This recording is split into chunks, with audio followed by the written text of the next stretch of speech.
What's up, chat? What is up, chat? Um, man, I was supposed to stream yesterday. I was supposed to stream like two, three times this week, but I got caught doing something for for a quote unquote friend. Um, yeah, I remember them two, the people that I told y'all that was supposedly gay, but they chose to hang out with me and my friends instead of hanging out with women. Instead of hanging out with people that they supposedly like. Yeah, I I um I went to go pick one of them up yesterday. She said that she was stranded, but whole time when I got there, she was at a fucking block party with multiple different niggas around her. So yeah, I didn't get back home until like 8. Um, I didn't get back home till 8:30. Uh, and whenever I came back home, I had to do something else, and then it just killed my vibe from there. I was supposed to stream early. Like they called me um at like 1, almost it was like almost 5 o'clock when they called me, and I didn't get home till almost 9. So stupid, I know. Um, but yeah, I hope that motherfucker do know I'm not about to keep playing Captain Save a bitch. Uh, I'm not about to keep playing Captain Save a hoe. Every goddamn time she get her ass stuck up there where she at. I'm not doing it. They tried to get me to do the same shit today, but she was at a dealership. Yeah, fuck no. Um, but I'm almost done with Assassin's Creed. Um, I got to figure out how to get the teapots for that one character. But I'll do that in a second. Let's do this 15 seconds with God, and let's get straight into it.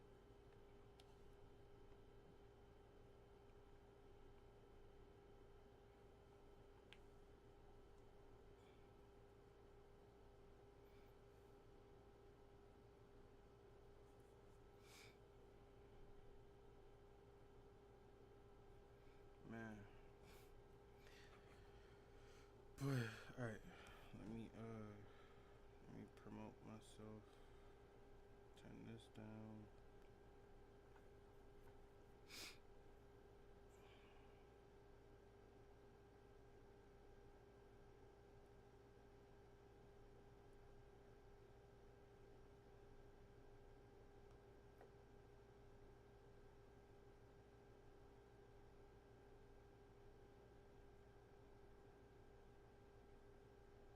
Oh yeah, what are y'all getting your moms for Mother's Day Sunday?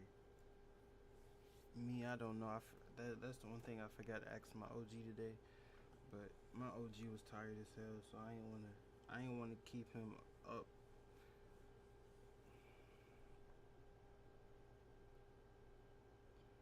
when he got home from work today.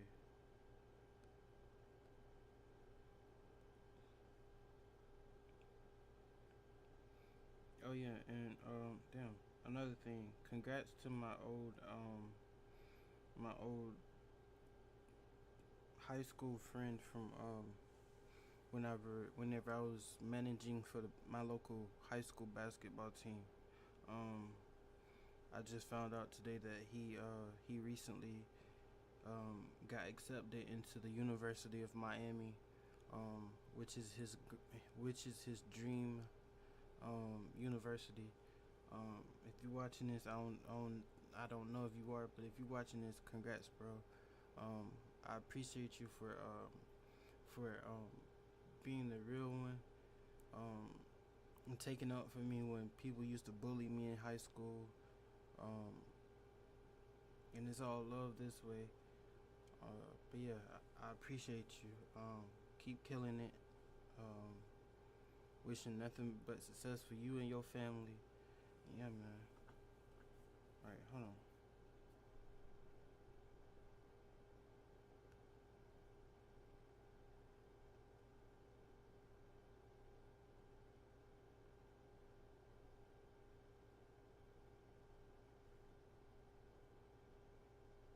just seen something funny on Instagram. I ain't gonna lie, my Instagram been cooking lately. My Instagram and my TikTok been cooking. I saw a post yesterday of somebody saying that all women love to do is drink and do dumb shit after they get drunk while they drinking. So true. This shit is so true. Don't let me put this over here.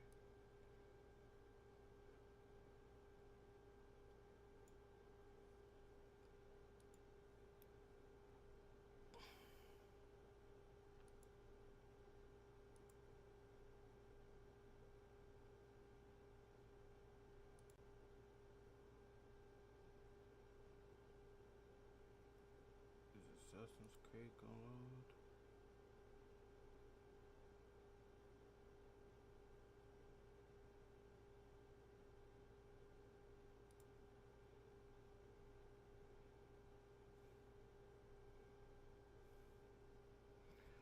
Okay, that was weird as hell. I'm not gonna lie, that was weird.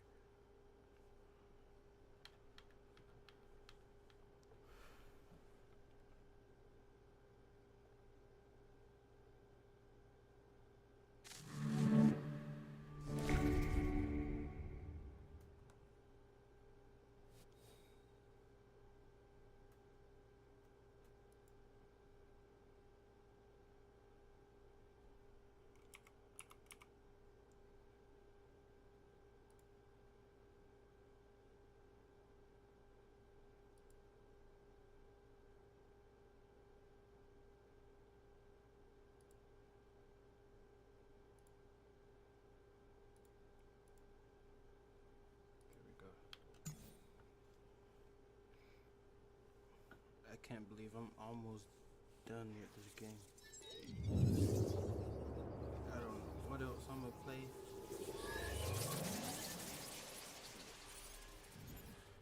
I am almost done with this game.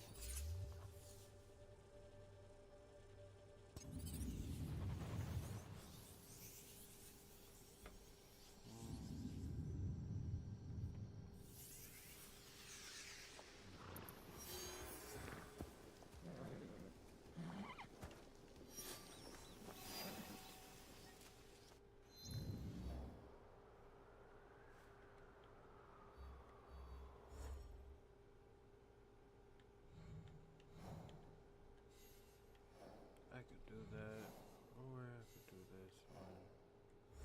How close am I to leveling up again? I'm hella close.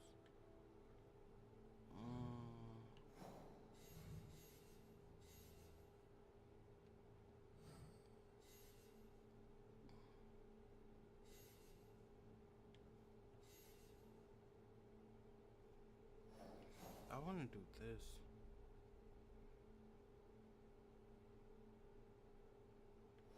But I don't know what it'll lead to.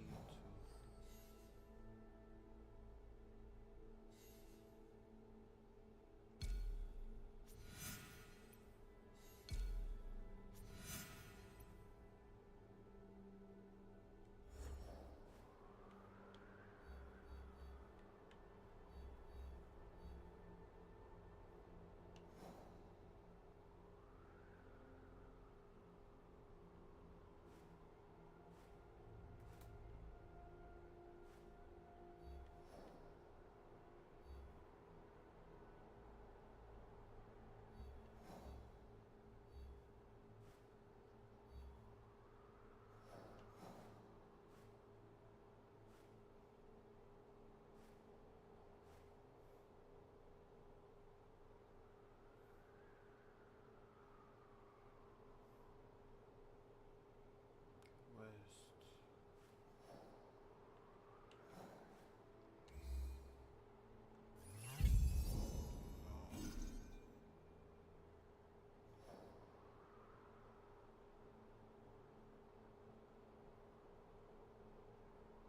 I think I might have to just roam.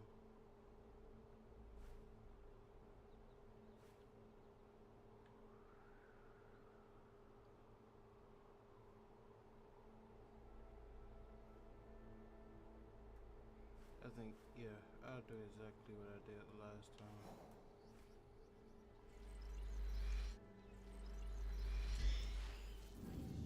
And just roam.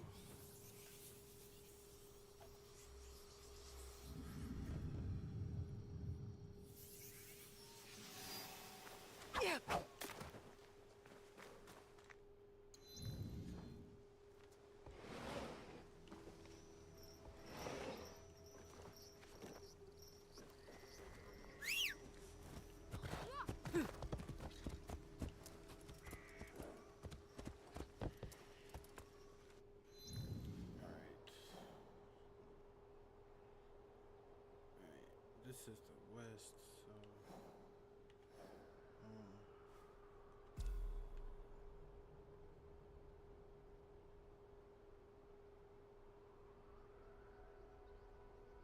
I got a feeling that I'm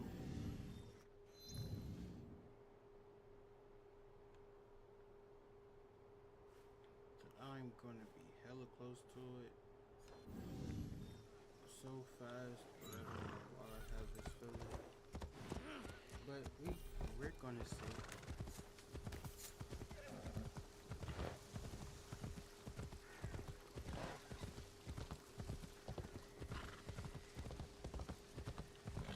I might stream for Mother's Day too. I don't know. Early in the day. I really don't know what I'm gonna do.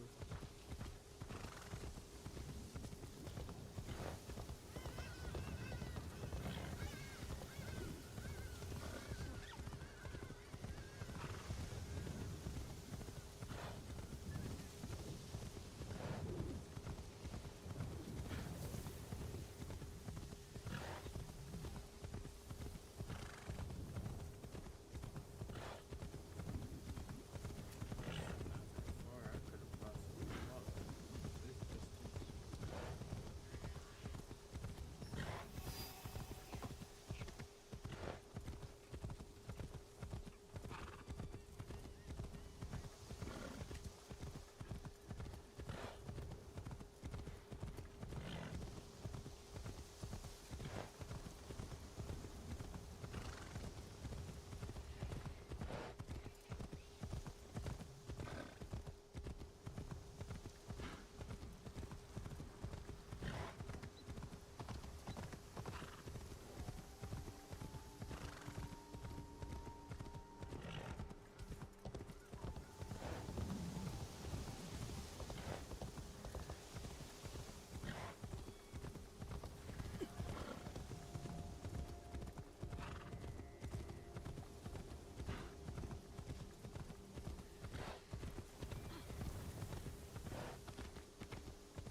What is this? What the hell?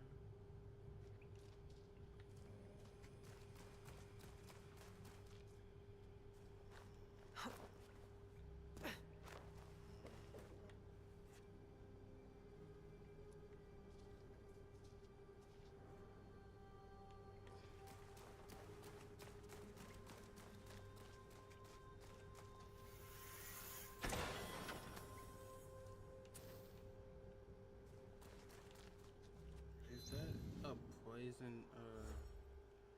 Is that a poison katana?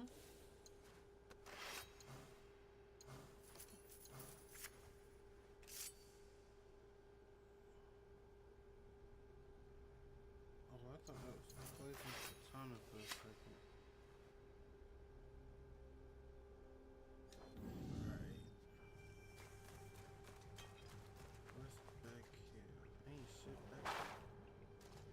So that's it? What the fuck?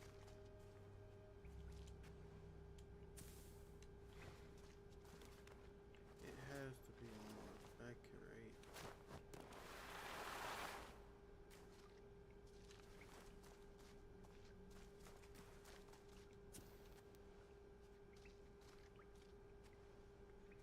It's a little too dark in this bitch.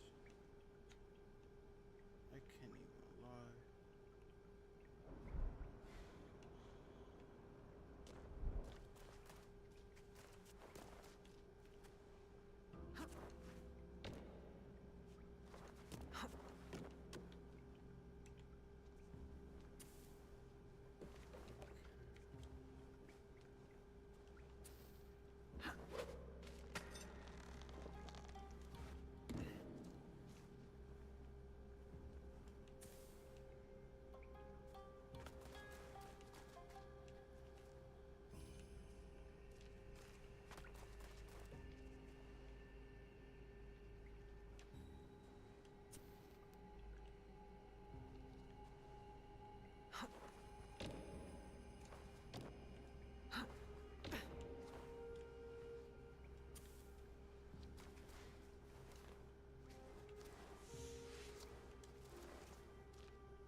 Hey, what the fuck?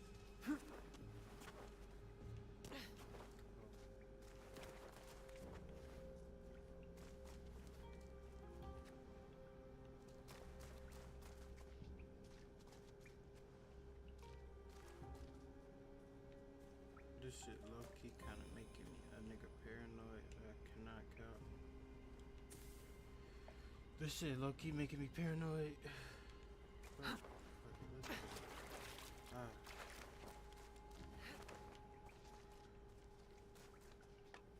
What the fuck?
Ah, fuck.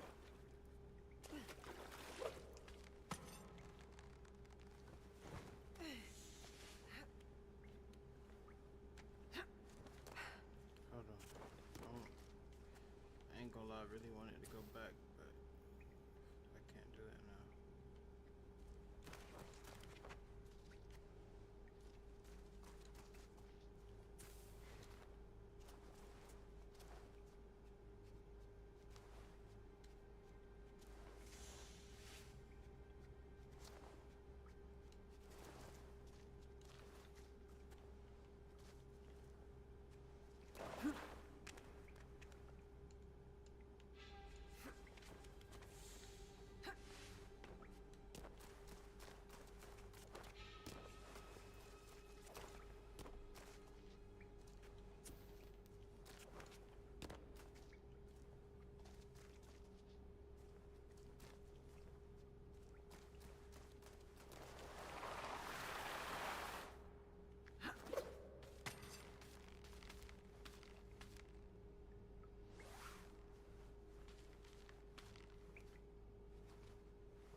some bullshit.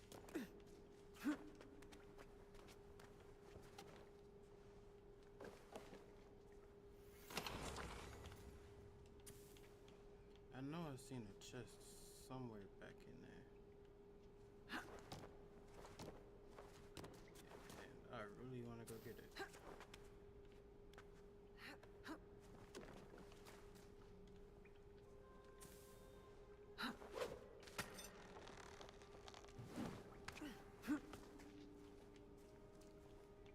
Hold on. Let me go try to figure out how I can get this chest, because it's gonna bug me if I don't get it.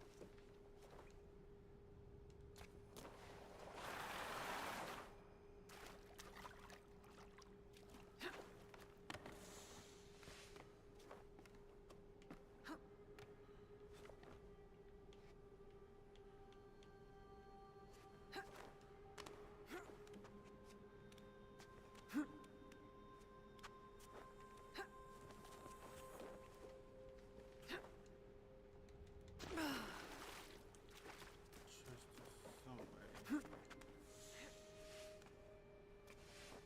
Chat, I know I'm not tripping. I know I saw a chest somewhere in this bitch.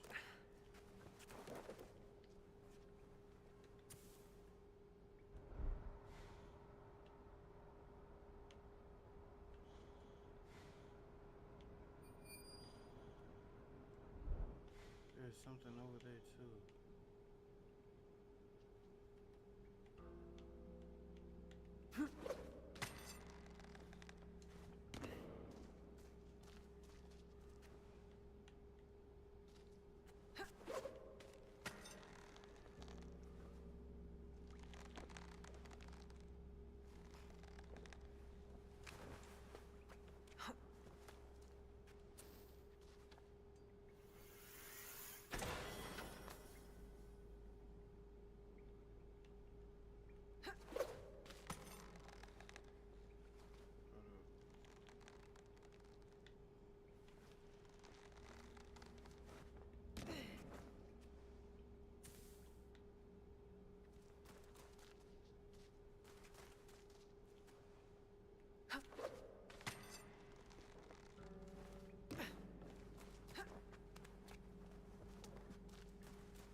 this cave wouldn't be here for no reason.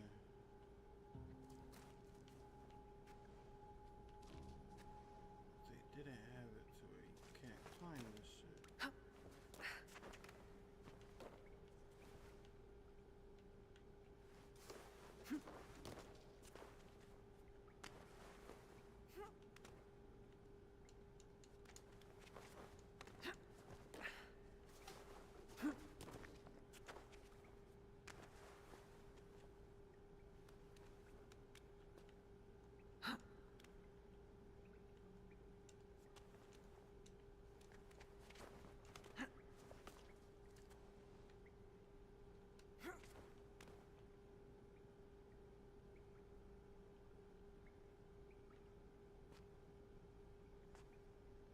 It's literally something up there, dude.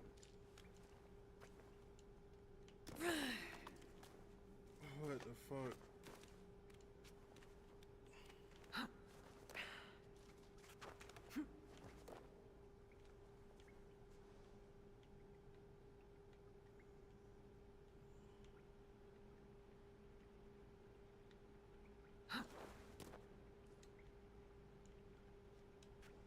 I can't even. There's not somewhere where I could go. Bro, what the fuck? Why do they have this in here? If you can't. What? Oh my god. This shit is gonna piss me off. No, fuck it. Fuck it. It's a shrine in here.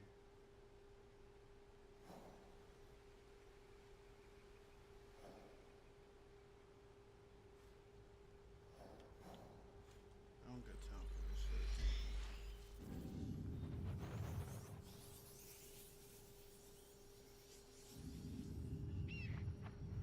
I could figure that shit out later.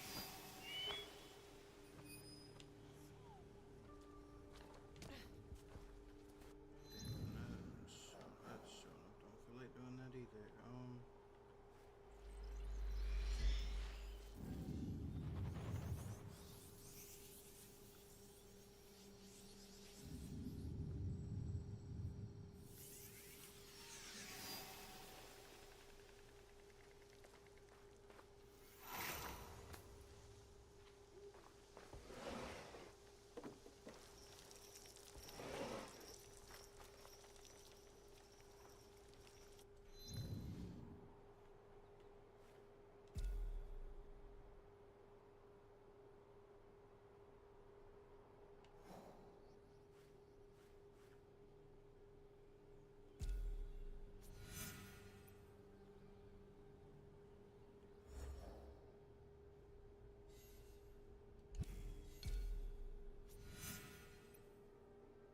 I'm trying to do that first.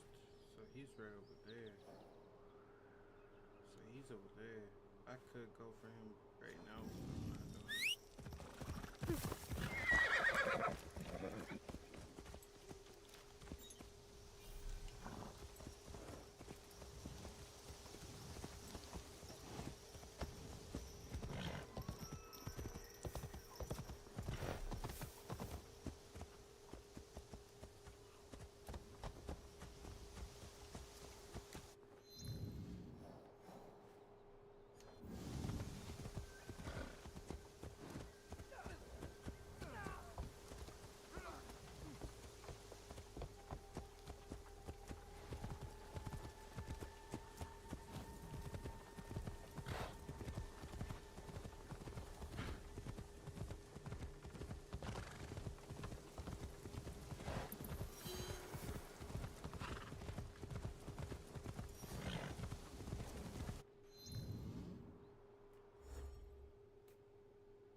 I am an ember, lit by the flames of purpose.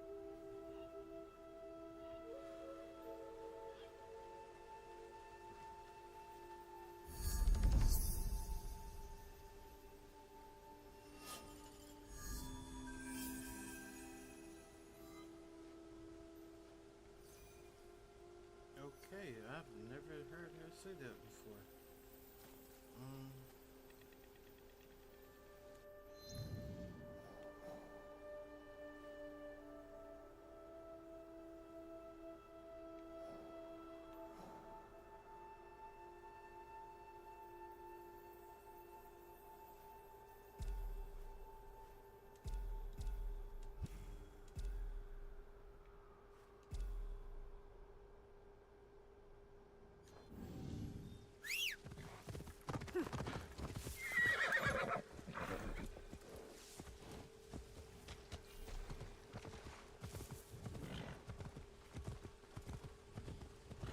I'm thinking about doing the streaming university shit, but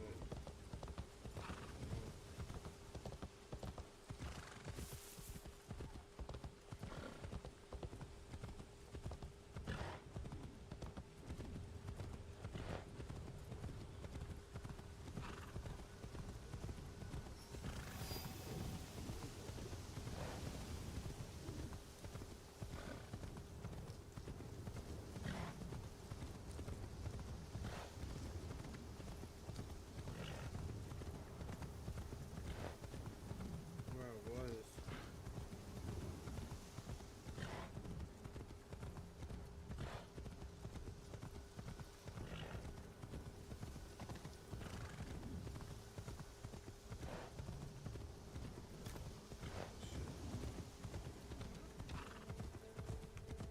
I was thinking about doing applying for the streaming university, but I don't see it on Kai's. I don't see it on Kai's Instagram anymore, so I can't.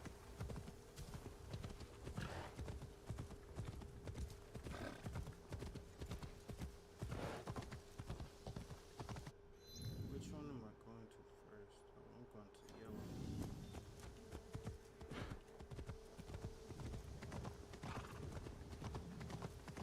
I'm doing this to get the where they're at unlocked. That's the only reason why I'm doing all of this.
closer, stranger. I am no impostor. Don't hurt me, please.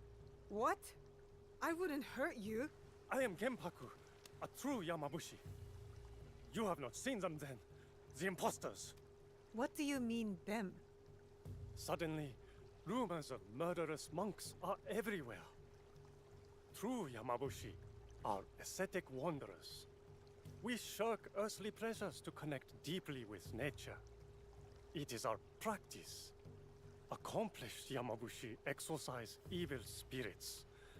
We are healers. So these imposters not only give a bad name to your practice, they harm others. They wear our robes as costumes, a cover to attack unsuspecting innocents. Stop them.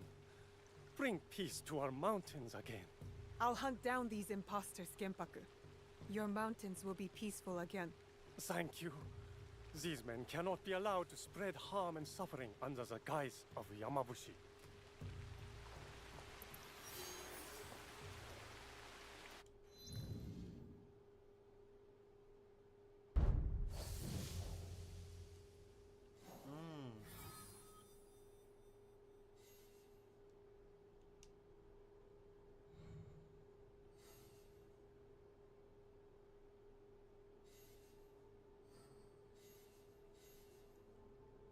I could do this, honestly.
A corpse from upstream.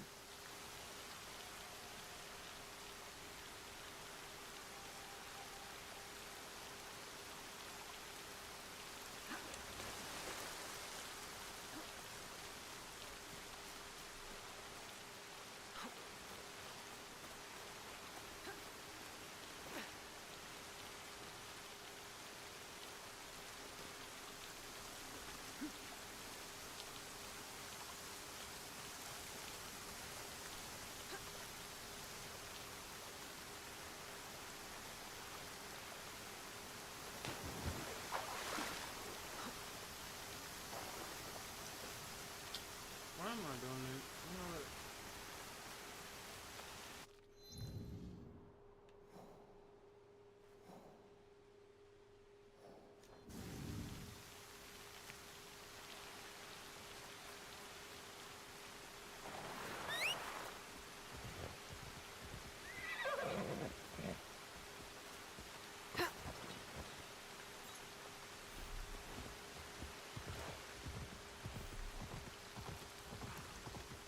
If I come back to that, I'll be able to do something about it, but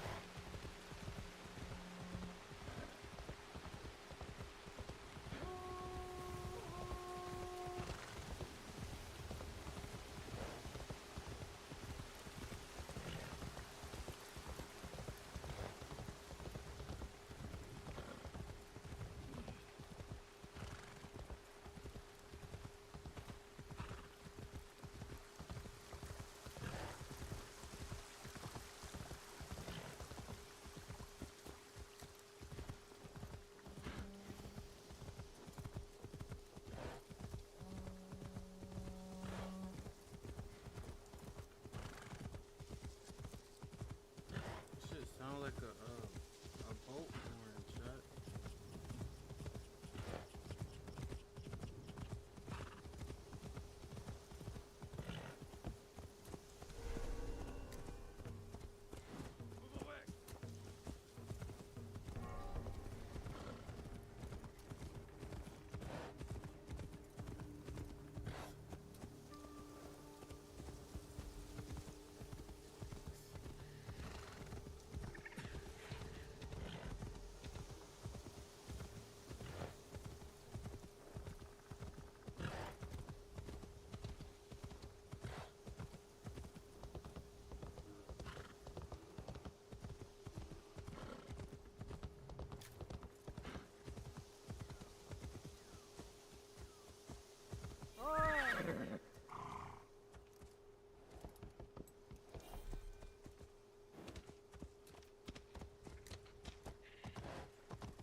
My tofu is of the highest quality. You won't regret buying it.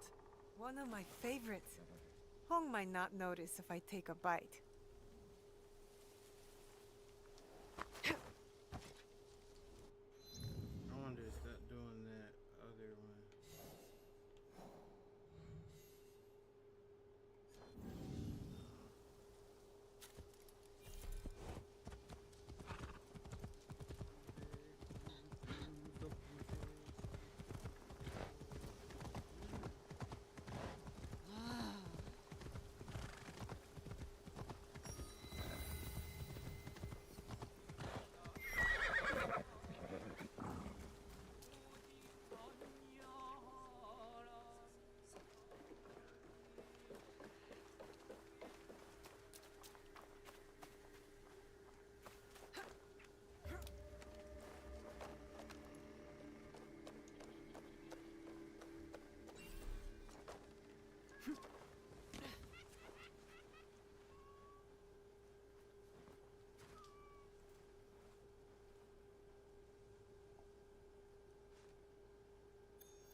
I move in between shadows. I sense incoming danger.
I'm doing these knowledge points so I can get more mastery points.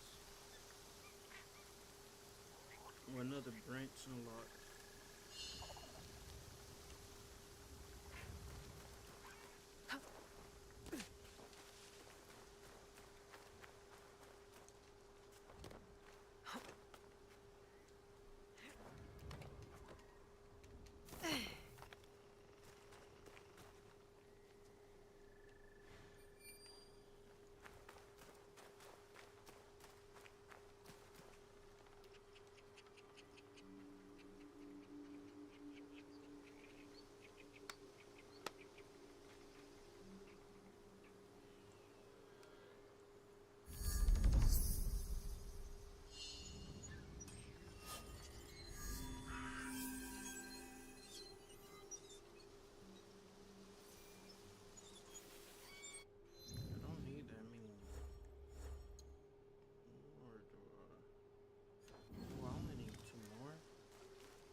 too.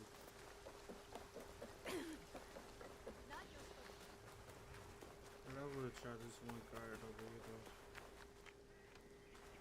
That was weird. I will not. You think you can get away with that? I'm ready to fight you.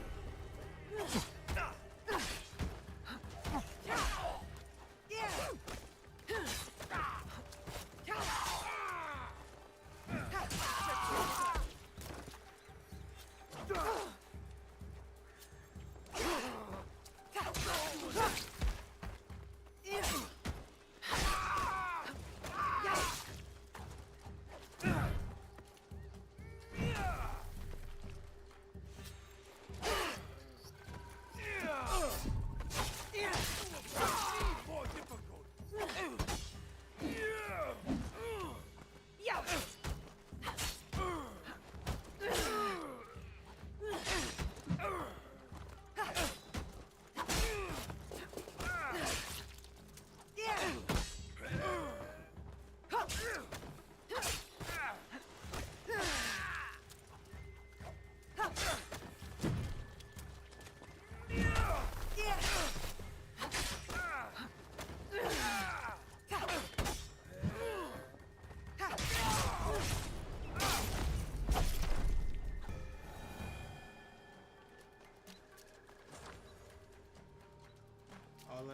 All I gotta do is warm up, Chuck.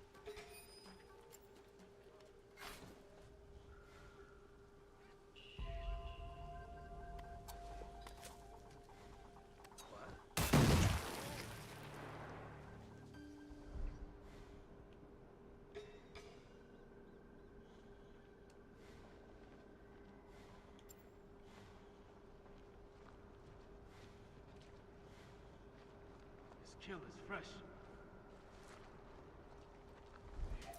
Shameful. Surrender!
What's the word, son?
What's the word, bro?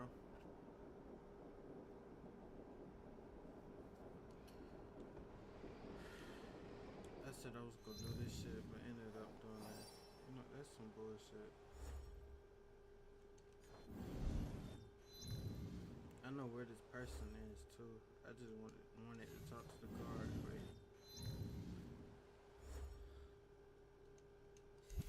track, man.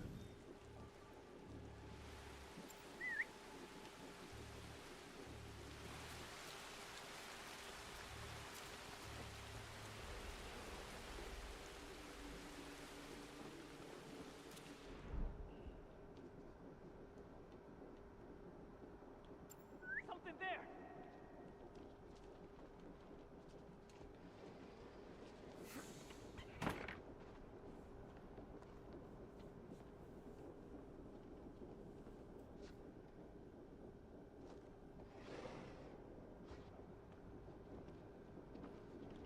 That was definitely something! Wait, who the hell is...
Got you.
Wait, where's the front?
I'm gonna do this.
It'll be less trouble if I stay out of sight.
That's stupid.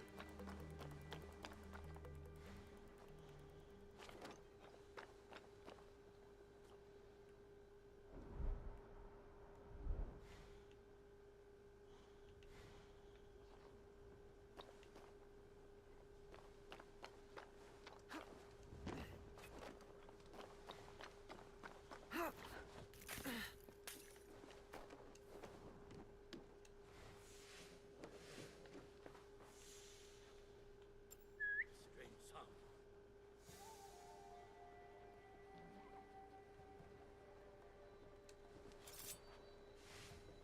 What's that noise?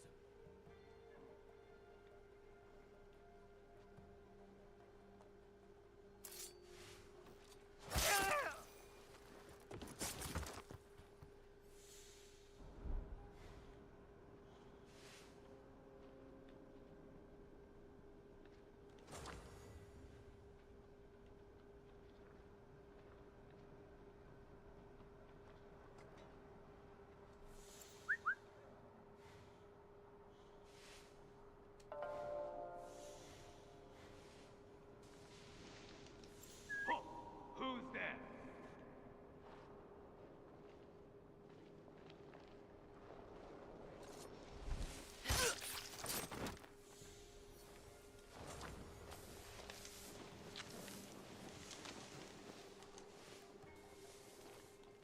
What was that?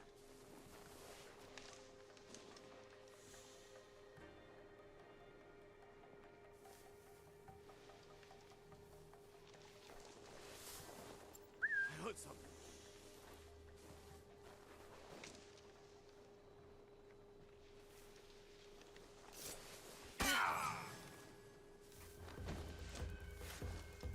I will avenge you.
Oh, shit.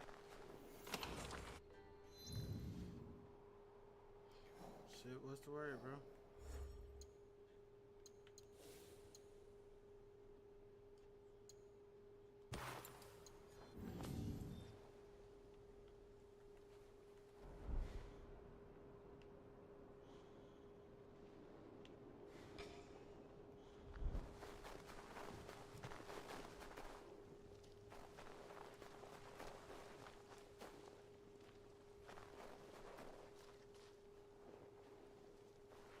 Huh? What just happened there? Mine!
Hold up, I got an idea. There we go.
KB, what's the word?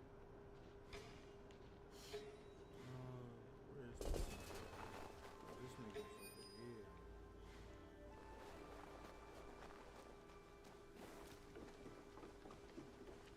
Oh, what will I do?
Same.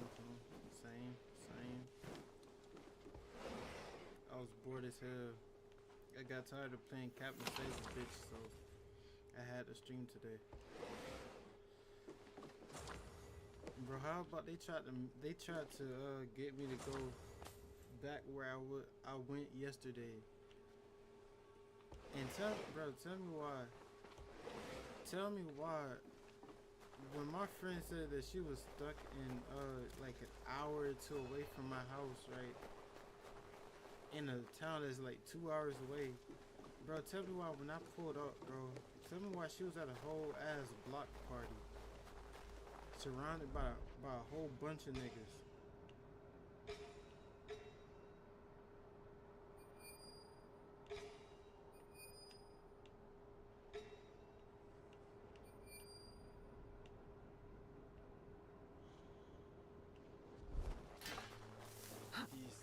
From Korea. Huh? Even after buying it, these crashed the tip. We'd pay with more than more.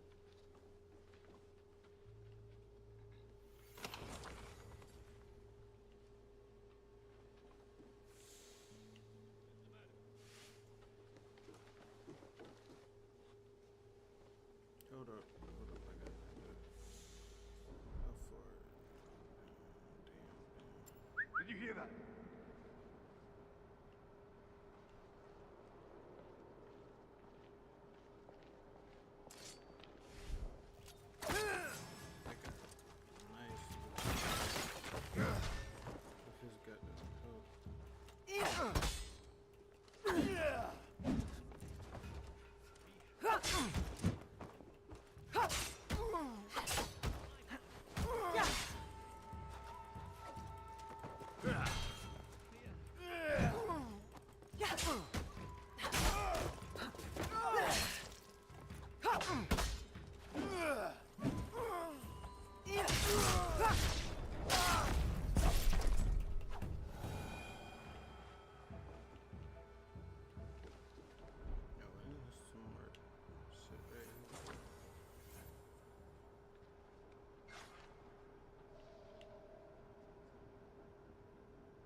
I wonder which way he's gonna come from.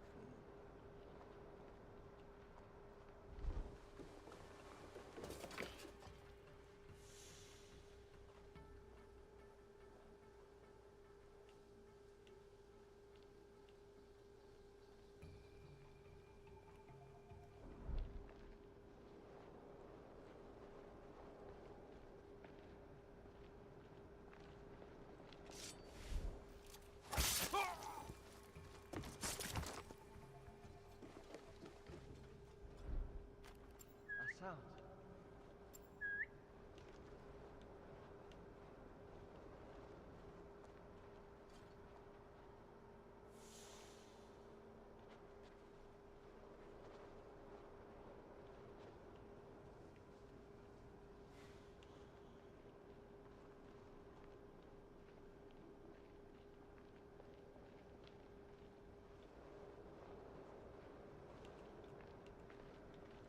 Oh? Alright.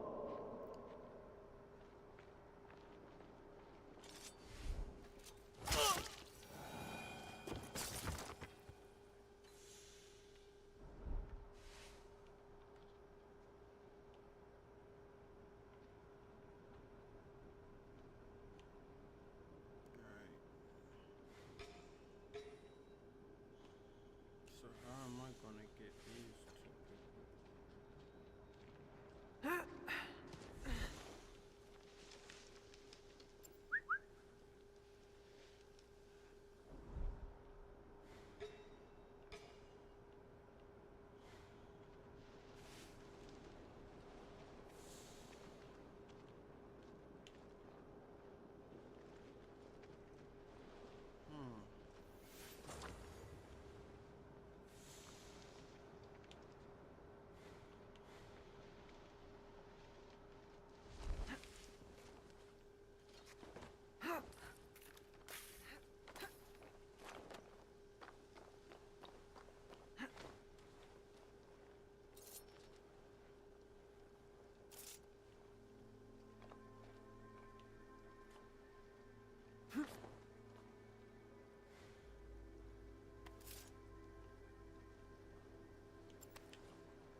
go the other way to get him.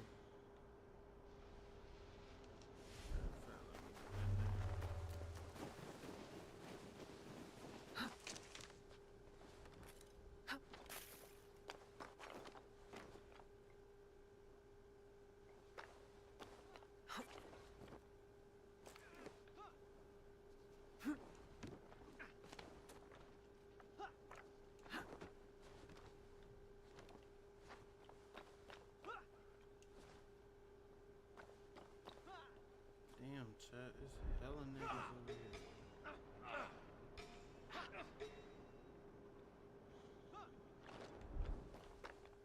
And if I was to take What violates our peace is so tiny.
The merchant is an old man. I'm not Even even- after buying them, he said that if we scratched his tip ball, we'd pay with more than more.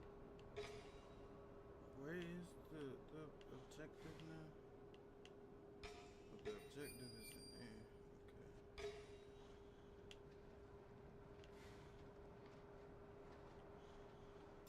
Something's over there.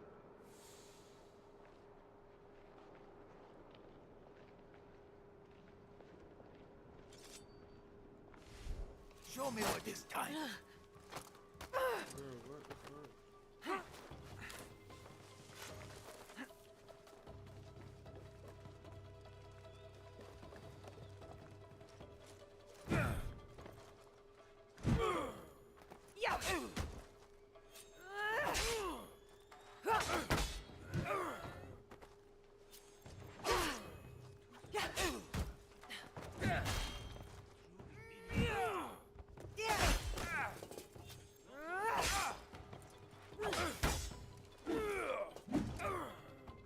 You must be Rock.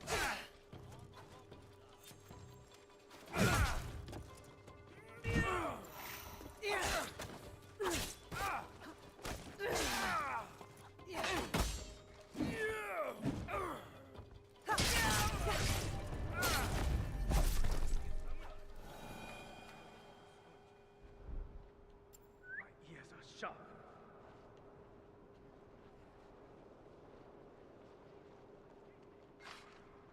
I'm just gonna go straight for the objective. Try to clear out this side and go straight for the objective.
hearing things.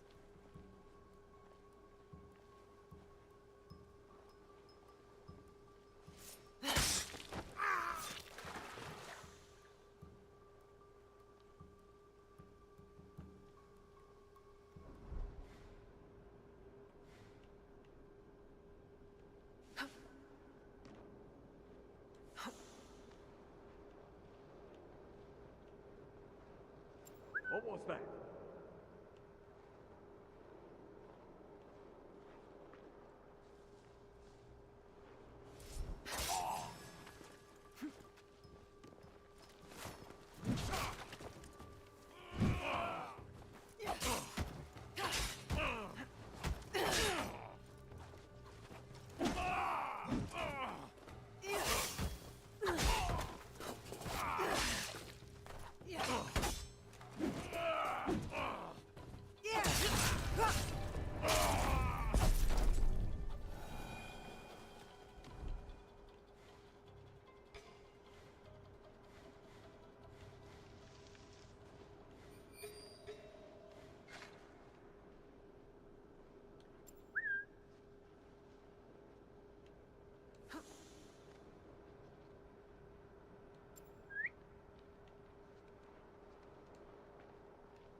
Investigate and report back to me.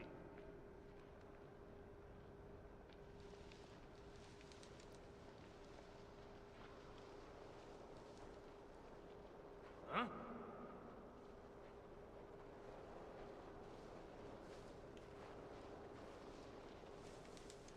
Someone killed them.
I know exactly what the fuck I'm gonna do now. I know exactly what the fuck I'm gonna do. That's stupid.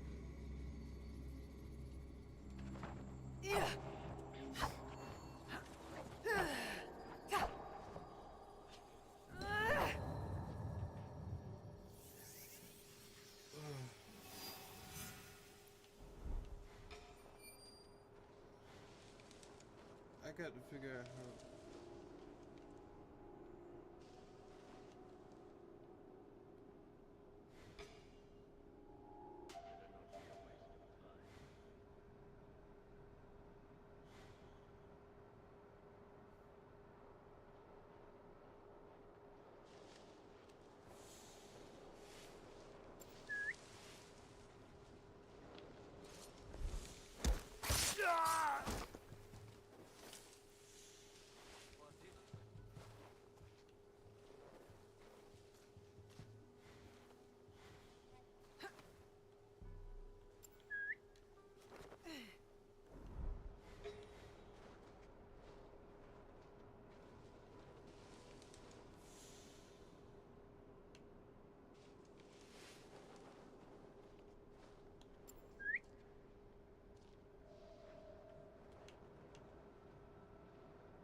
I'm hearing something.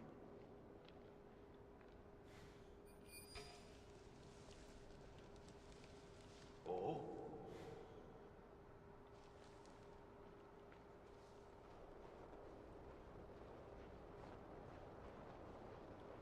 What was that noise?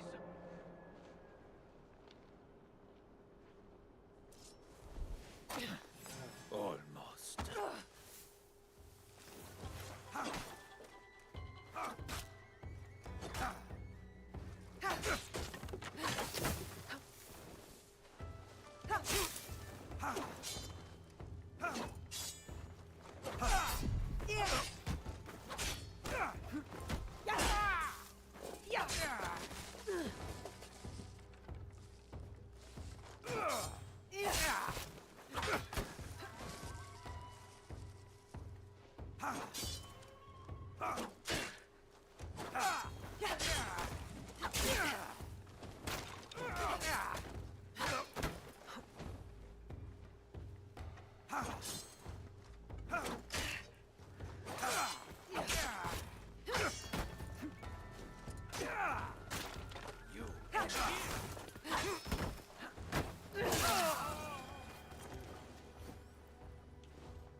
What is it?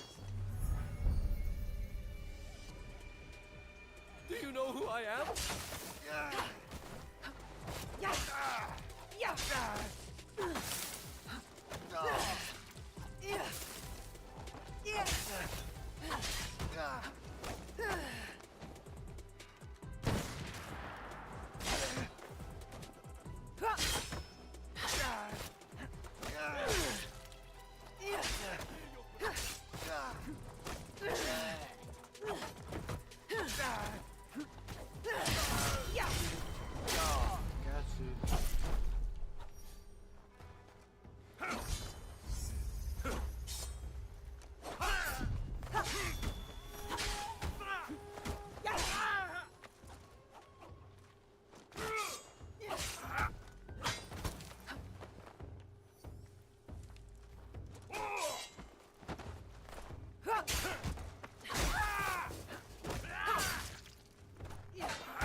They maxed me out, Chuck.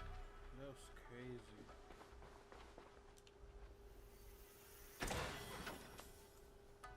That's low key kind of tough, I ain't gonna lie.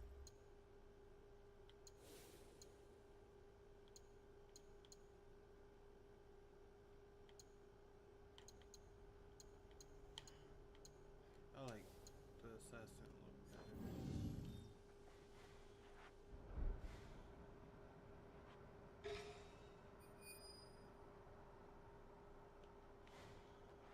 Alright, I don't have to do anything else, do I?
No, I've Mess around.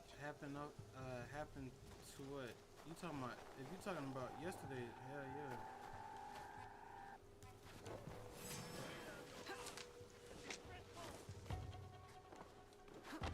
But I could tell you on stream, it ain't that important.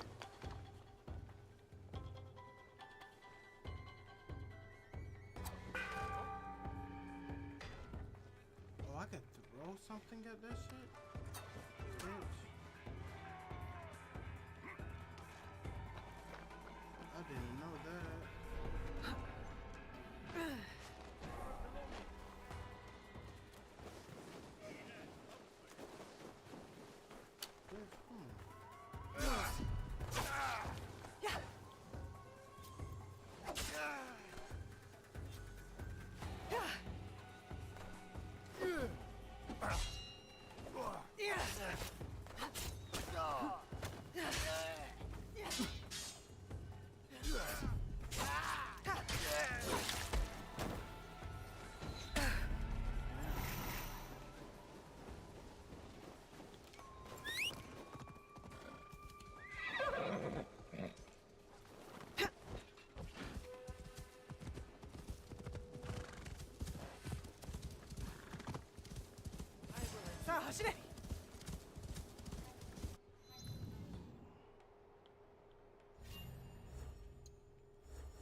You don't give no fucks.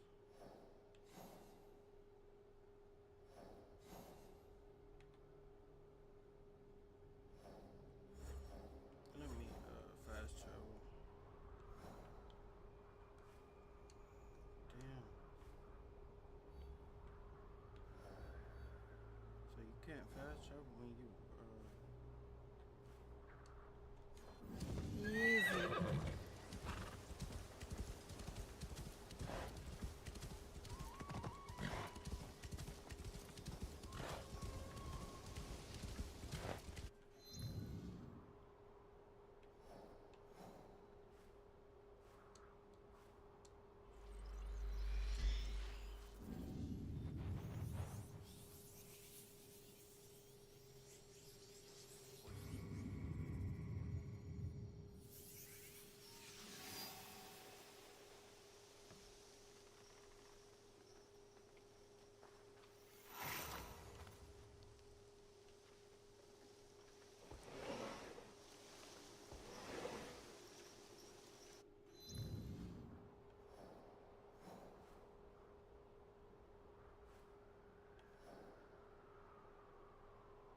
I'll wait till my wanted level die down to move forward with her.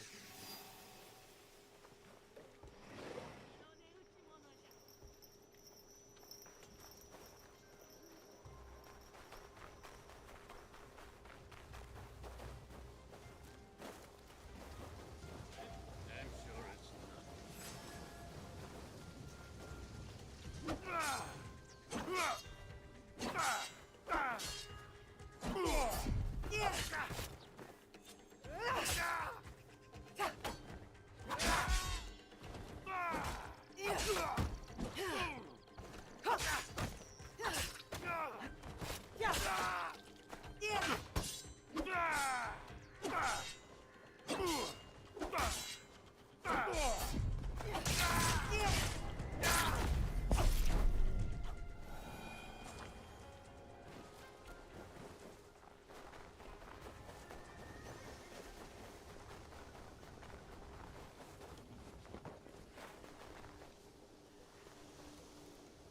Your animals are safe now. Lousy bastards. They deserved it. Thank you. And let's hope my ox shat on their shoes before they sold him.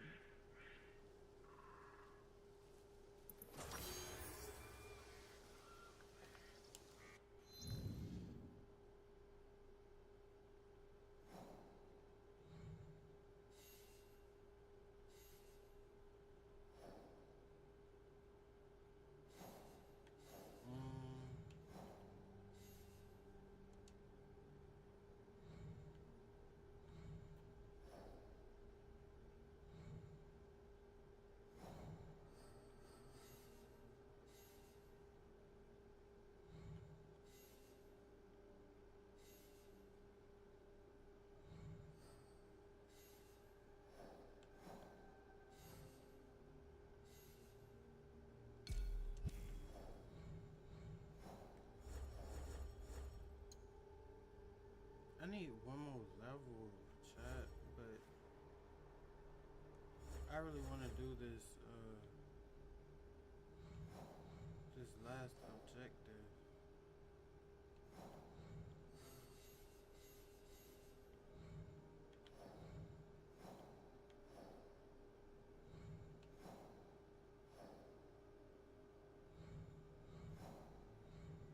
I really want to do this.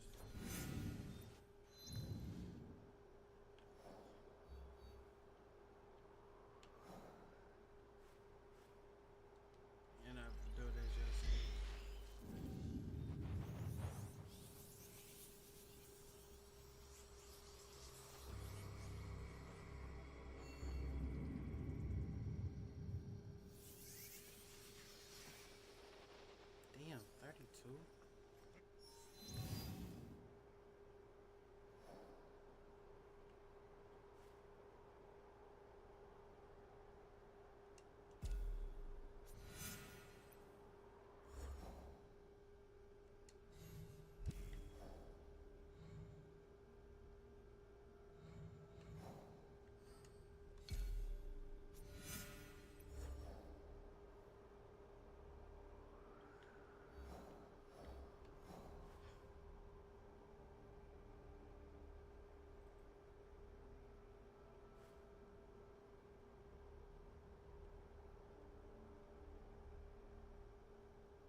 to protect us, not rob us! I have to take the food and more I need to keep fighting. Go find your own weakling to loot, Ronin. These merchants.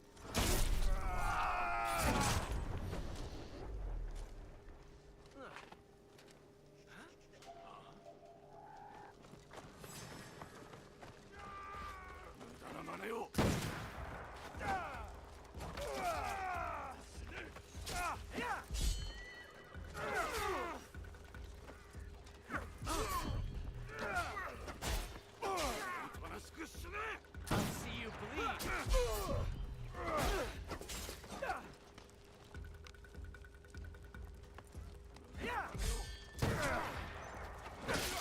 Bleed for that.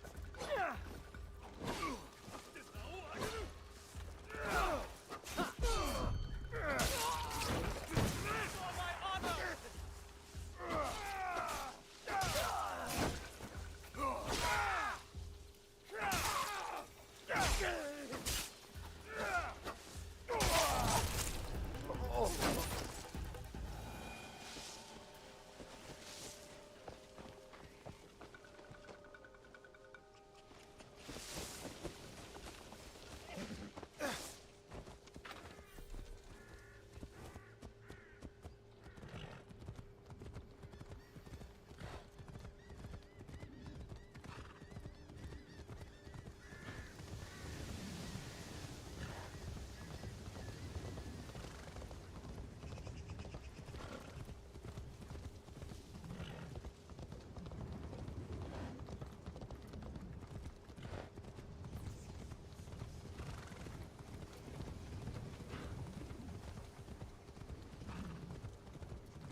Sanada Masatoyo!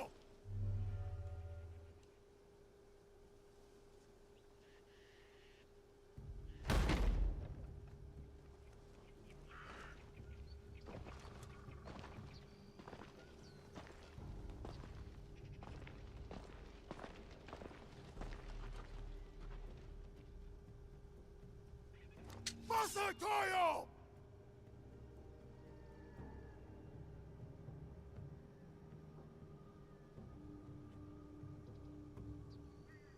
Your students are gone. Your reputation is in decline. What was there to gain from this, Masatoyo? That helmet you took. The one I presented to Lord Nobunaga at Azuchi. It was my father's, did you know? At Nagashino when he fell, I ripped Aron into the fray to recover it. 12 Oda samurai fell by my hand. Impressed, Lord Nobunaga let me live. He asked that I instruct him personally.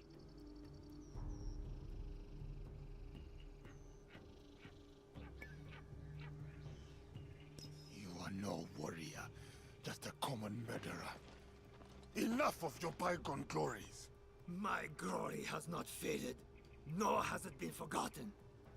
But it has been tarnished. Today I shall reclaim my strength. Strength! That is how the House of the Warrior has earned its right to rule for hundreds of years. That is how a samurai proves his worth.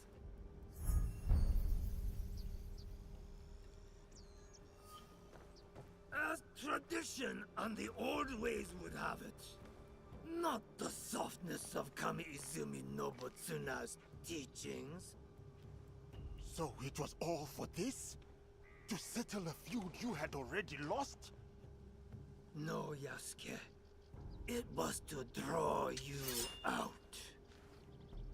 You shamed me, Arazuchi. Ruined my name to build your own.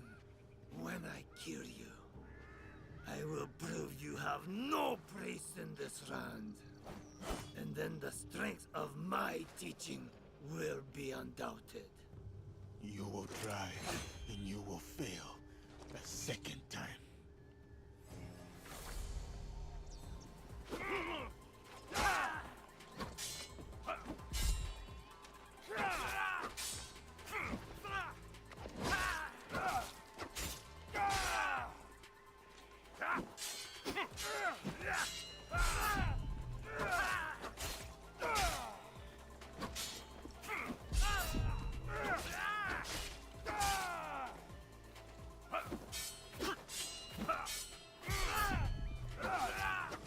Come, Yasuke. It is time.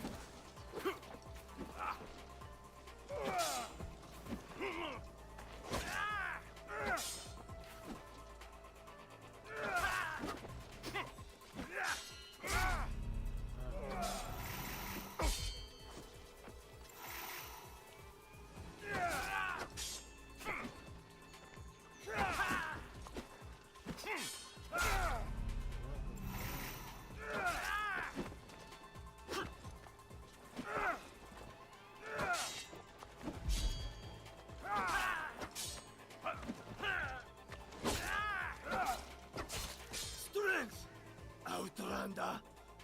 Only strength earns you the right to draw breath. As a captive, maybe. But I live that way no longer. Then die! Die as your sensei died! Disgraced and butchered like a dog. No! I will avenge my sensei, and you will die, beaten, broken, alone! You lash out at Shadow, unsure of yourself.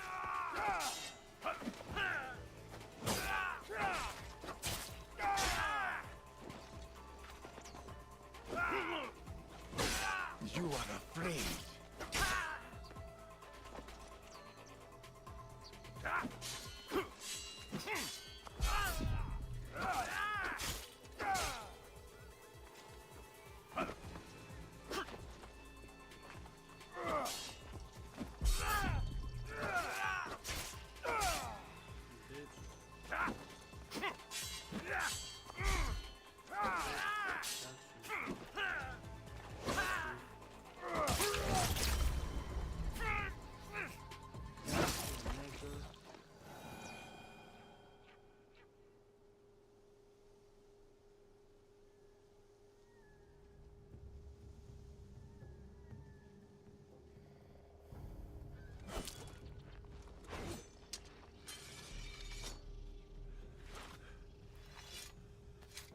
Sensei. It is done.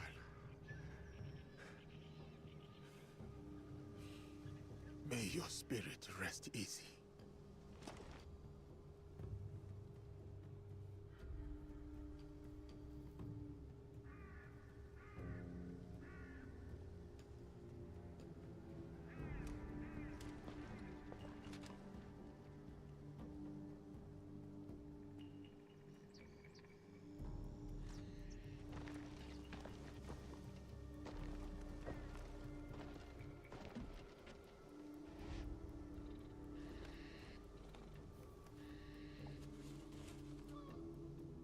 Yasuke, once I thought you arrogant, unteachable.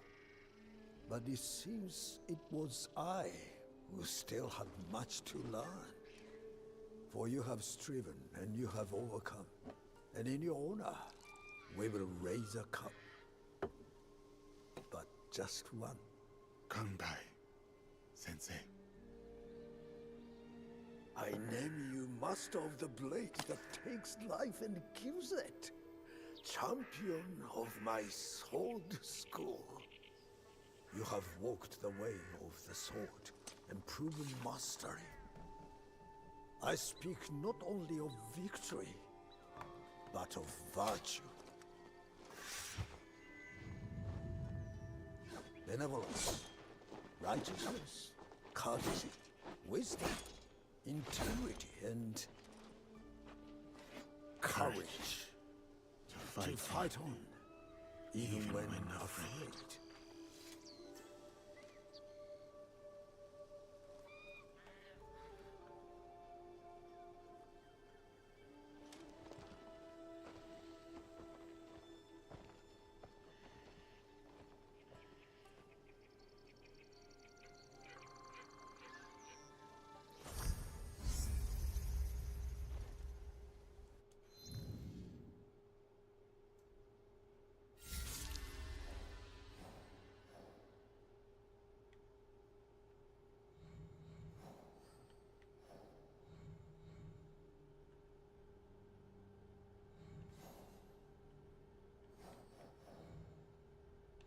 That was a difficult ass fight.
I hone my craft when that upstart in the southeast steals all the work.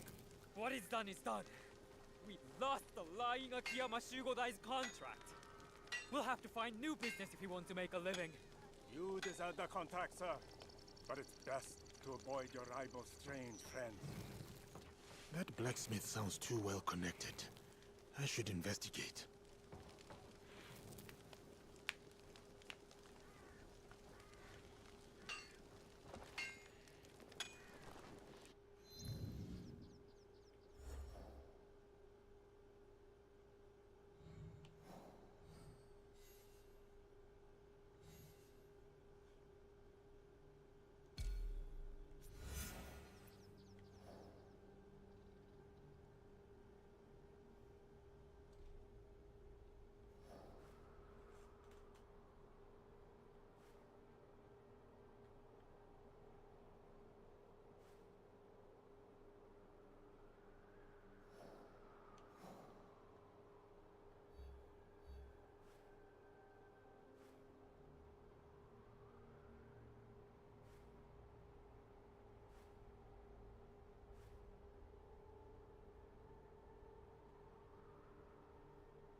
Bro, where's this shit at?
what you call it. That's tough, bro.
say, Sister Sun? A challenger? Brace yourself for my speed.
I'm low key walking through that shit. Jeez.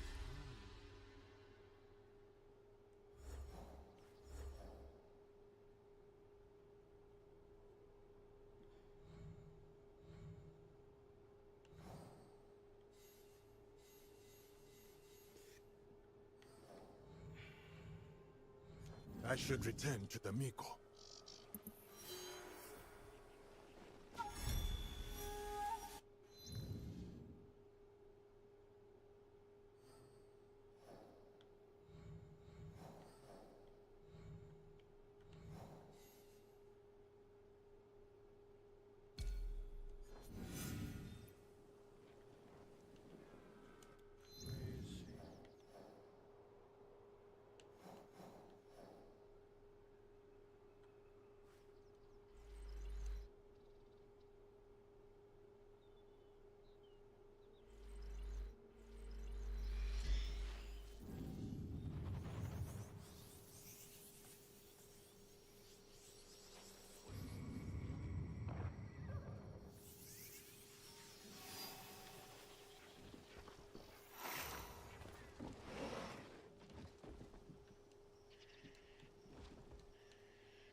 The shadows and deceits in Yamato are vanquished.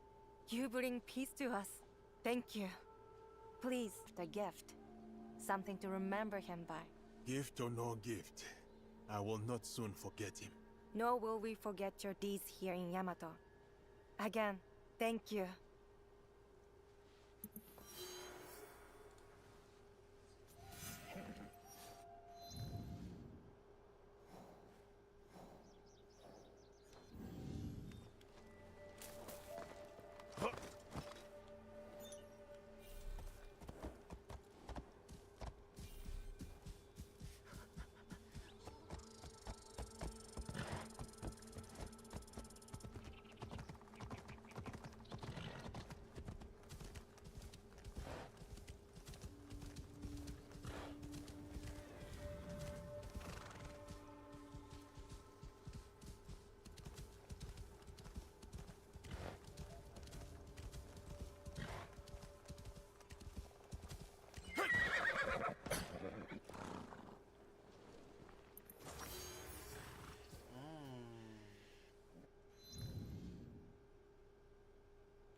gonna do one more, and then I'm calling.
Whoa!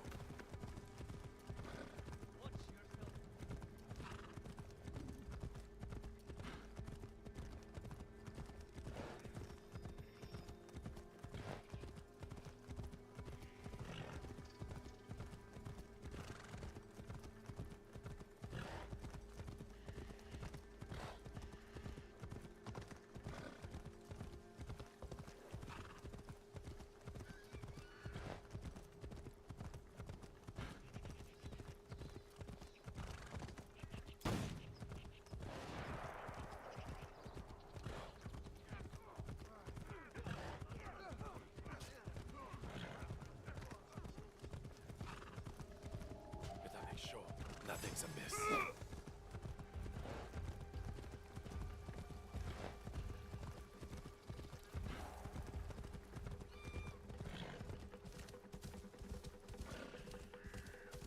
I went to meditate on the mountain near the shrine, and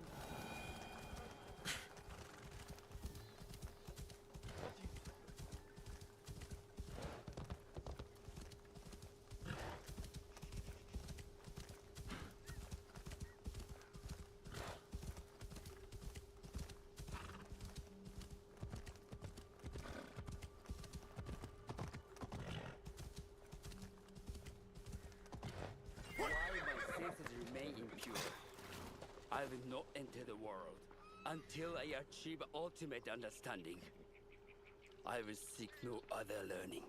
May any virtue gained by my devotion be used to bring supreme enlightenment to all beings.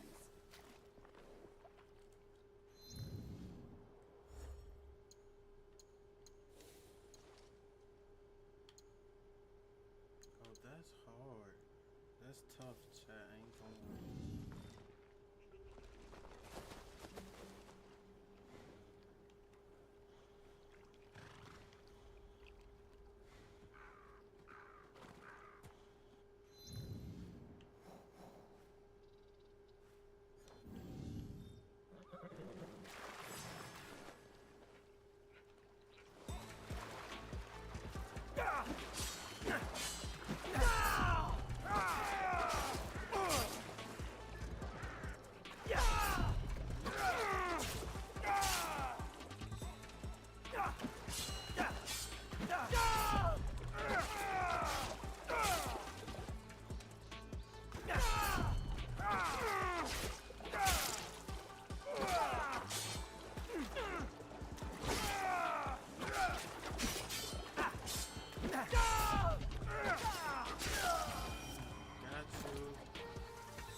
An unsent message.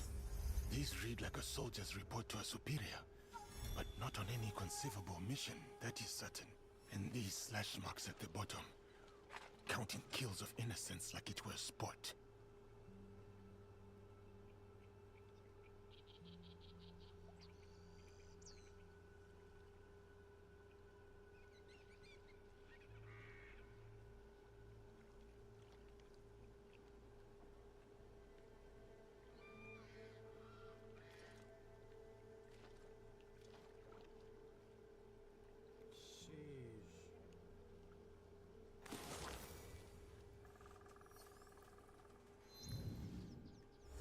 He killed 17 people. Yeah, he needed to die. Ow.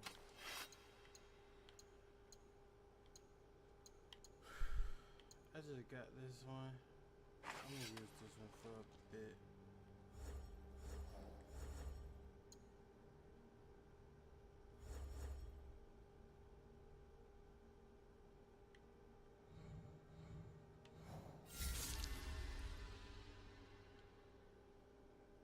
Alright, I'm calling it there. Hold up,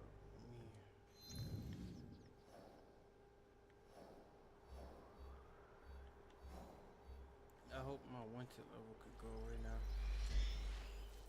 but I doubt it. Yeah. Alright, I'm calling it there.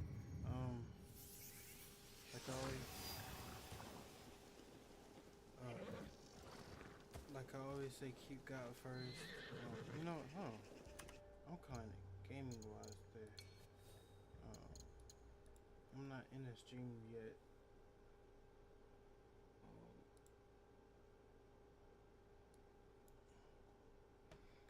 Gideon dropped the video and Dr. Insanity dropped the video, so let me watch them with y'all really quick.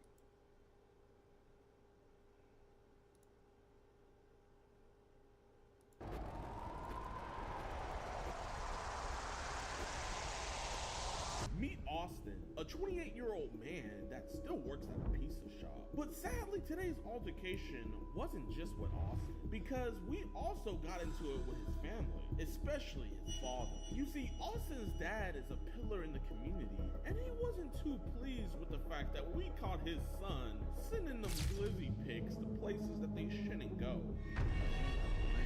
But instead of taking accountability and reprimanding his son, he then decides to get physical with me. I say I would give me my goddamn paper.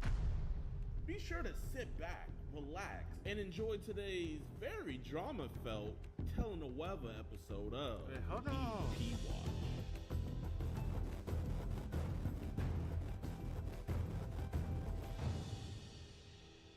Alright, what's good, YouTube? Welcome to a brand new episode of EDP Watch. And today, we are catching Mr. Austin. We're actually pulling up to his job. He works at a pizza shop. And we also suspect him in specializing in cheese pizza, if you know what I mean. He's talking to our 13-year-old decoy. He's actually trying to set a meet. We're in a small town, so we're hoping that the police presence out here is good. But we got the chat logs and everything. This dude is absolutely disgusting. Make sure you guys follow us on our website, edpwatch.com for $4.45. You guys get the uncut, extended, and early access, all that, man. We have over 13,000 members, so I appreciate every one of y'all that are supporting us over there. But without any further ado, let's go get this freak. Fellas looking for a quarterback? Let's go! These do bring out my eyes. Dix is the GOAT. The Shaq-a-Roni's back at Papa John's with more pepperonis and over half a pound of cheese. So many orders, we had to staff up. I am here to work, people. Where's the garlic sauce? Is he always here? He's everywhere.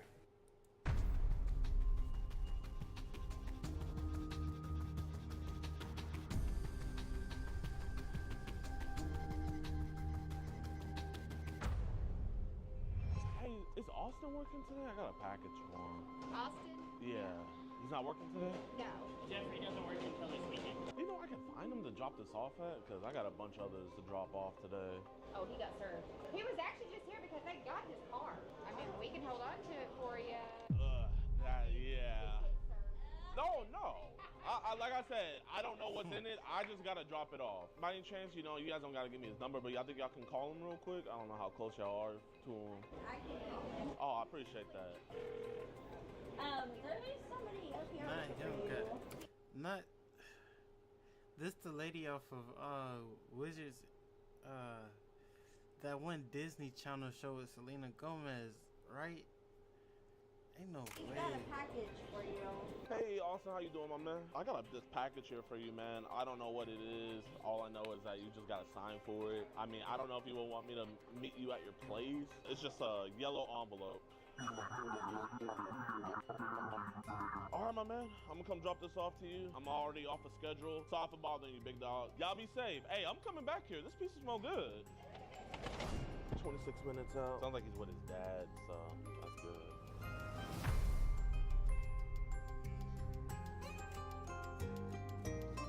All right, y'all. So we just made it to his crib. I think he's with his dad, so we're gonna just try to keep it cool, calm, collected. Hey, I'm a call it, chat, that his dad has did something with a young child. man, you know, you're a good guy, man. Obviously, we don't want no one else finding out about this. Y'all know the lingos, and man, let's get it. Yo, what's good, Austin? Where's it from? And then you turn around and use a child to help advertise a service that's only gonna make you money. I don't know, it's kind of weird. And on the behalf of the EDP want to get on never before merch. I just explode right on over to EDPWatch.com. Well, here, listen, man, you know, these are chat logs about Bella. I don't want your dad finding out about this. It's cool we talk over here. How you doing, Pops? Nice to meet you. Oh, Trump 2024. You know, I met him at a UFC event. Did you really? I did. I wouldn't like to have been there. Oh, man, here, let me show you real quick, man. There I am with him right there. See, man? Yep. But yeah, is it cool we do a talk real quick? Yeah. Yeah, here. I don't know what's going on really. Nah, it's all good, man. I know. Listen, man, I don't think you're a bad guy. That's He fine. he looks like he has cheese pizza and lots of it. He looks like a predator. I get involved. I'm not police. None of us are police, man. Just here to have a God's honest conversation with you, man. You look like a good American. Got your head on your shoulders, right, man? So can we just talk about this real quick? Yeah, go ahead. So, you know Bella, right? No, I don't. You don't know Bella? Okay. I don't know anything about that person. So who is she to you then? I don't know, really. Okay. I've been getting scammed for a long time. Yeah. And I don't even know who she is. Okay, well, tell me about that, man, because that's why I'm here to talk to you about that. I don't know. I've got so many accounts, but I've been scammed. You've been scammed? Yes. So, like, how'd you been scammed? It's like she wants to meet somewhere, and I was like, I don't think so. I know you're underage. I don't do that kind of crap. So she was trying to meet you? Yes. Okay, man, hey. And I have a girlfriend. Yeah, okay, man. And I care about her with my heart. I'm not that type of person. Okay, but tell me what the type of person you are, man. I work at my job. I go fishing out here. Okay. So listen, bro, I understand that this is obviously some just internet bullshit, man. Yeah, but I'm being catfished. the thing is, though, her mom is the one who gave this to us. Okay, well, I was trying to speak to her mother and tell her, but she kept blocking it away. I don't know. I mean, I was reading through. I never seen you say anything about her mom, man. But or was that just your intention inside? I talked to the mother before. I don't just. The mom said she's never even know who you were. Well, if I was to talk to her firsthand, if I could. If you could have. Yeah. But you didn't. I didn't. Yeah. When it started messaging me randomly, I was like, this looks like a red flag. Really? Yeah. It looked like a red flag. It looked like a catfish to me. I mean, like, why did you lie and say you were f***ing at first? Well, I don't tell people my age. My card got hacked by something. Oh my god. And I was like, what's going on? Who are these guys? Huh? Oh, that's just my Uber.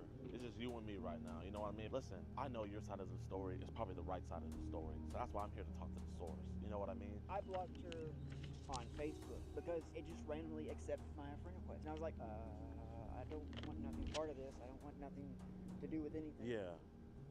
And if your mom comes by, man, just say we're talking about sports and we're old friends, you know? She don't need to know our business. Hey, how you doing? We're his guardian.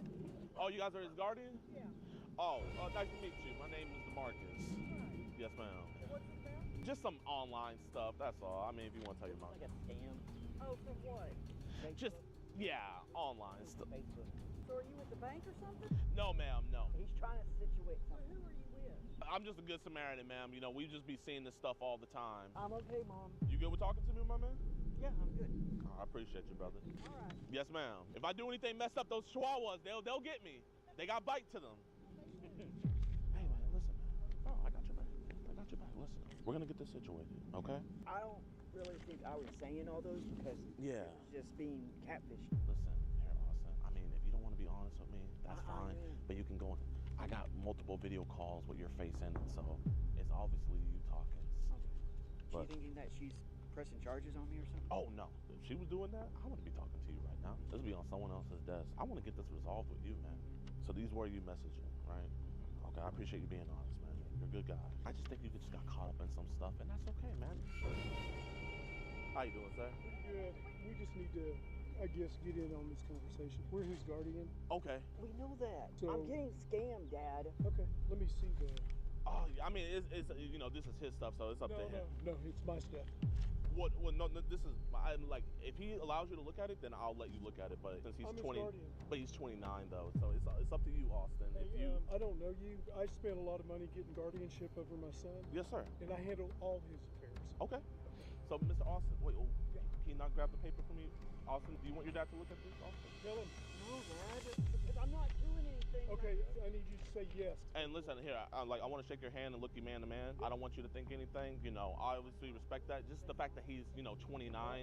So, like, the only way I If can I get have this. to get my attorney, I'll go get my attorney because I handle all his affairs. Yes, sir. All his financial affairs. Yes, I sir. handle everything. Yes, sir. You know, I don't want to get into his personal business, but he doesn't want you to see these. Like I said, it's up to Austin if he wants. Okay. Are y'all with the law enforcement? No, ma'am. No, ma'am. We are not law enforcement. Would you want to ask your son if he wants to? I don't know why he will. You need to give authorization right now. Some scam.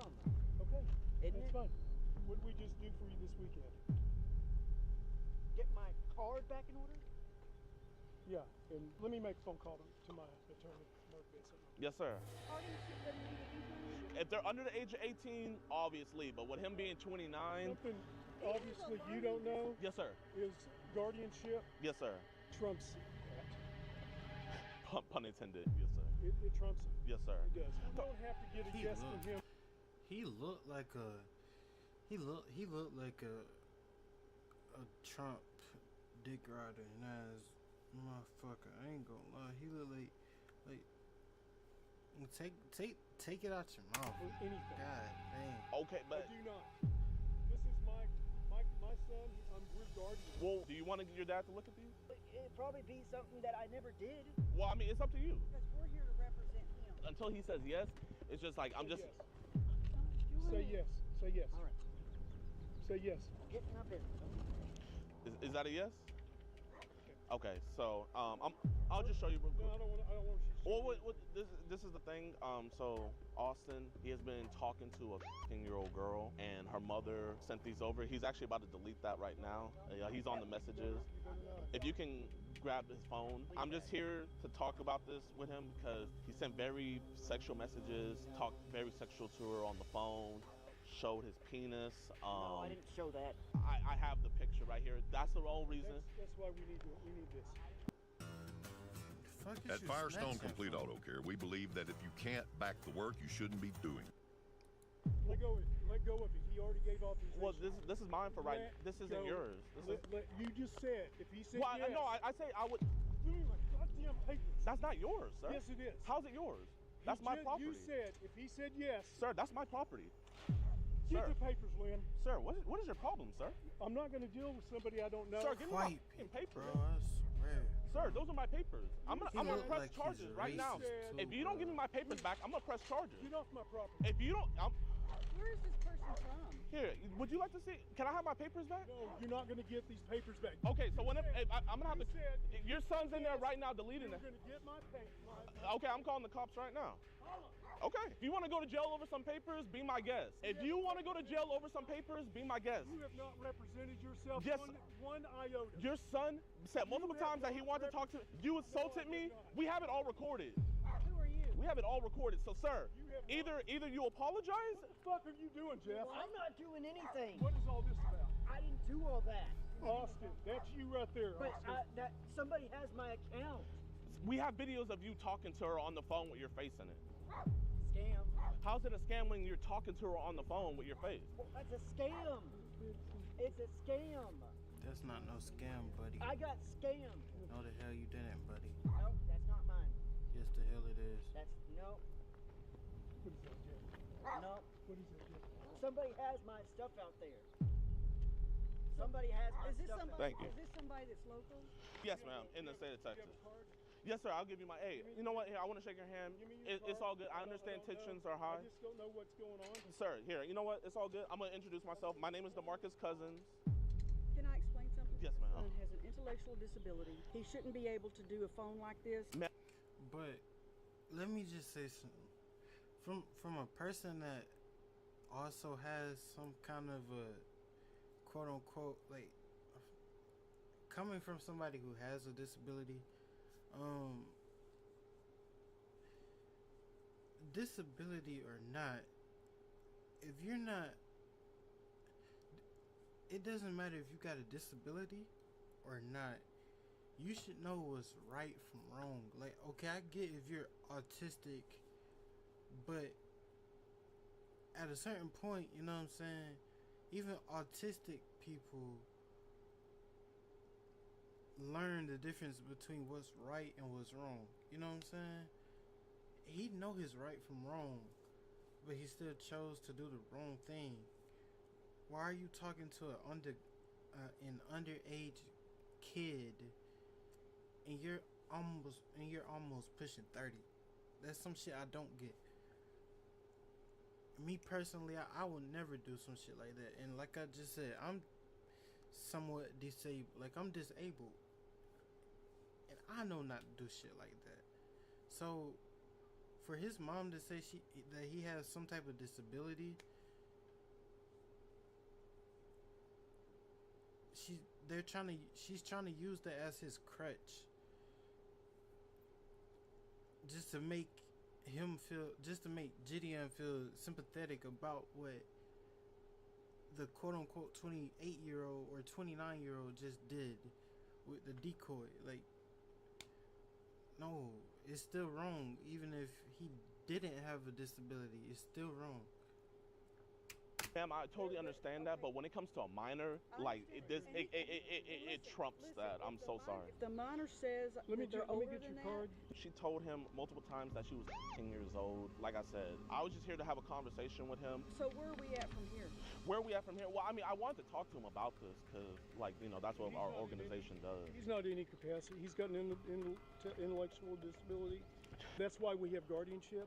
Yes, sir. He's not going to talk to anybody without us present. Okay, well, can you get him out here and we can all three talk? Yeah, go get him. Tell him. So what are y'all prepared to do today? I'm not prepared to do anything. I'm not law enforcement, but this is just something to where we have to have a conversation about this. Listen, first of all, we're not going to discuss any more until we find out exactly where you two are from. I'm from Houston, Texas. I need your card. Yes, sir. Don't say another word. And if you got a card, I need your card. Text. This is what you do for a living? We go and have conversations with individuals because we don't want anything to happen. You know what I mean? What's the organization for your complaint?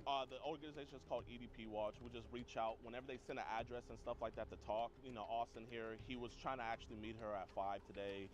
No, I wasn't. He didn't even have any transportation. He wanted her to come to him. That's yeah. Not really? No. Okay. So let's have this conversation, because... Yes, sir. I know your parents say you have a learning disability, but man, you seem like a very smart guy. So, It was a scam. You knew that this was wrong. Well, like he seemed like he has somewhat of a common sense, chat, but yet he's doing shit like this. I'm getting It doesn't logged out. It and I doesn't don't make know any anything. sense. Do I have to show your parents the video call? Yes. I got scammed. Because somebody could have my picture and say, oh, I'm this person, I'm this person. And then they frame it. I've been framed before. Bro, he keeps saying that it's a scam. This, that, and the third. And did he wait. Did he just say he's been in this situation before? Huh? Wait. Somebody could have my picture and say, oh, I'm this person, I'm this person. And then they frame it. I've been framed before. What? Here's the video calls right here. As you guys will be able to hear, he was talking with her. But yeah, that's him in his room. Is this an intercom on your shirt? Yes, ma'am. That's him right there with his glasses and everything. And, you know, this is you, right, Austin? Yeah. But I didn't say anything like that. And But didn't you just say that it was a scam? Didn't he just say that it was a scam and that and you also, you know, did masturbate in front of her on your... I don't want to show your parents a video of you masturbating. Do I have to show them a video of you masturbating, Austin, for you to be honest? I'm getting scammed, sir. No, listen. We can get him help on this situation. Well, like, what would be the measures that you guys would take? We have no idea.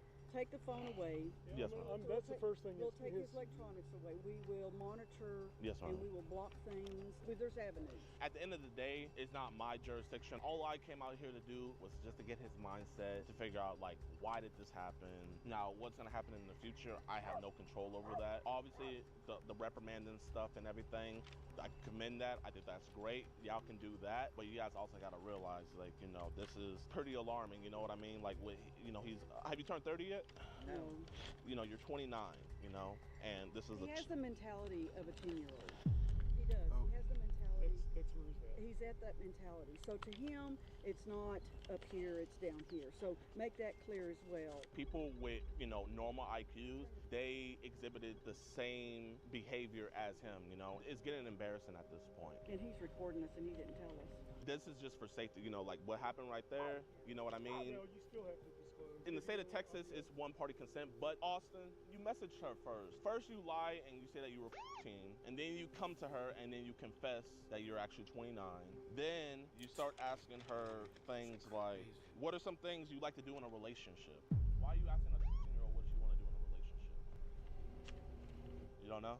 If there was any way I can just talk to him out here like how we were doing. No, I don't want to leave him alone out here. You can stay by and everything. I want to make him feel comfortable. Is there any way we can get this? I just feel like, I feel like one of these. I just don't want to be yelling at him. Look at Austin. Here, just give me a handshake, man. I want to look you in your eyes. I know you feel uncomfortable. I know you feel sheltered, man. But believe it or not, man, you know. You're driving this to get a confession from him? I know. Well, if it's very severe, we automatically turn it in. But in a situation like this, you know, we don't do it rarely, but we do come out and we do intercept and we do talk. We can go inside. No, I'm not going inside. Oh, okay. If you want, we could just stand right here and have a little bit of space from your parents, man. But, you know, Gideon you're going to be doesn't talking make to me me. move. Listen, Austin, man. You're good. I mean, you're good. From this video, probably not. That's why he has his own website, to where he goes around, like he posts these types of videos, like uncensored. He actually reveals the age and shit on that website, but since I'm not about to pay for a website subscription at all, I'm not doing that. But it is people that do, and I'm guessing that's how he make his money. But I'm not trying to pocket watch, so I really don't know. Yes, you are. I do. The reason why I'm talking to you is because we don't want this to go further. Do you want this to go further? I don't want you. Hey, can you look at me, Melissa? Look at me, man. Here, I'm your friend right now. Hey, I mean, if I wasn't your friend, this would be on someone else's desk. Don't answer any questions to as a confession. My whole thing was I was just gonna talk to him. Obviously, you guys are protective over your son. I totally understand that. We're his guardian. And I understand that, but you know, Jeff here, he's 29. You know what I mean? And I know you. He's my son. I know exactly how old he is. But he's also a very smart guy. He's a very smart guy. Very smart not to text somebody like that. Okay, so why did you get on a video call with her then? She asked me, and I said no. Jeff. Here, can you look at me, man? Look at me. I'm not a threat. I know you're not a threat. Here, can you shake my hand?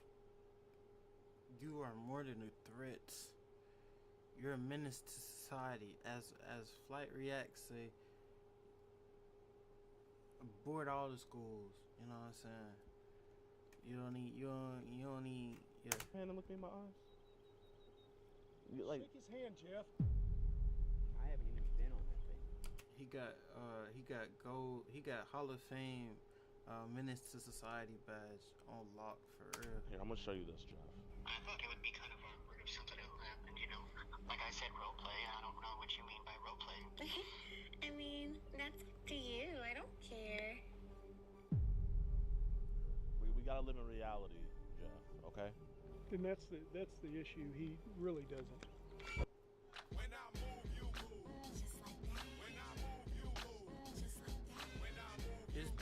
His parents can't even save him. His parents can't even save him. He's a monster at this point. Me and the dad were cool now. After he realized the situation, pretty much we got a case of online solicitation of a minor. Mr. Austin here has been talking to a 16-year-old girl, was trying to solicit sex with her.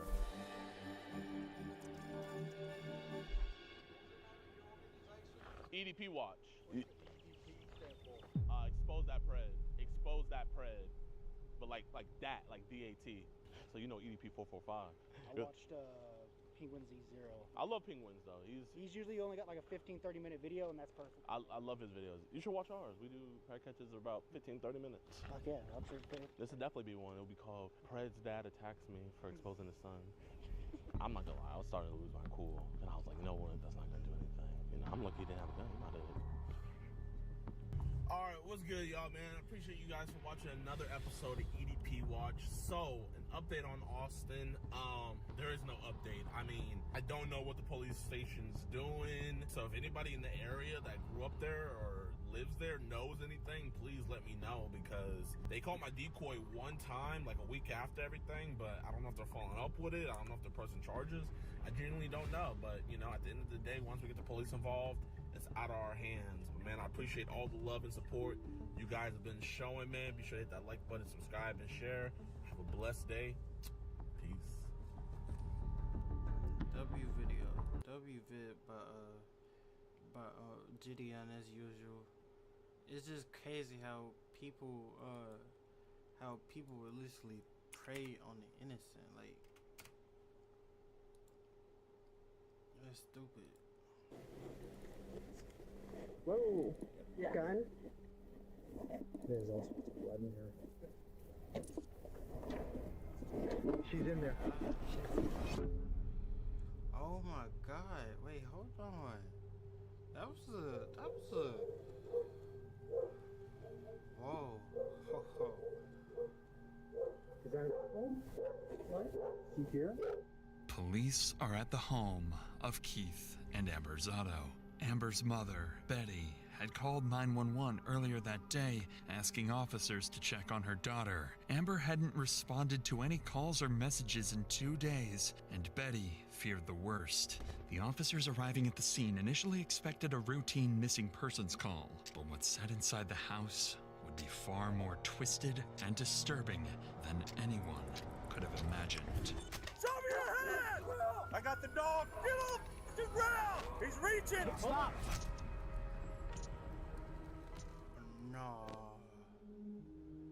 When police first arrive at the Zotto home, they encounter something strange. Only Keith and Amber's children answer the door, claiming their parents are gone and they don't know when they'll be back. This alarms the officers, so they decide to call Betty, the person who originally dialed 911, hoping she can shed some light on the situation. But what Betty reveals to officers would quickly transform this simple welfare check into one of the town's most disturbing mysteries yet. Hello? Betty, it's Officer Crowley of Aurora Police Department. I'm at the Milan Circle address. I'm talking to the kids. What's your relation to this family, just so I know? I'm their grandma. She didn't take her truck because you can see it in the driveway. Yeah, I was wondering about that. Her phone, the bank card is still in the house. Yeah. Betty, how many times do you think she's done that? Well, she's come over to my house. Oh, 3-4 times this year. All right. But it's always been for a day. So what I'd like to do is start where we always start, and that's the last place she was seen. I don't want to ask these kids for permission to go in the house, so I may have to call your son-in-law, talk to him on the phone, and see if he'll give me permission to go inside.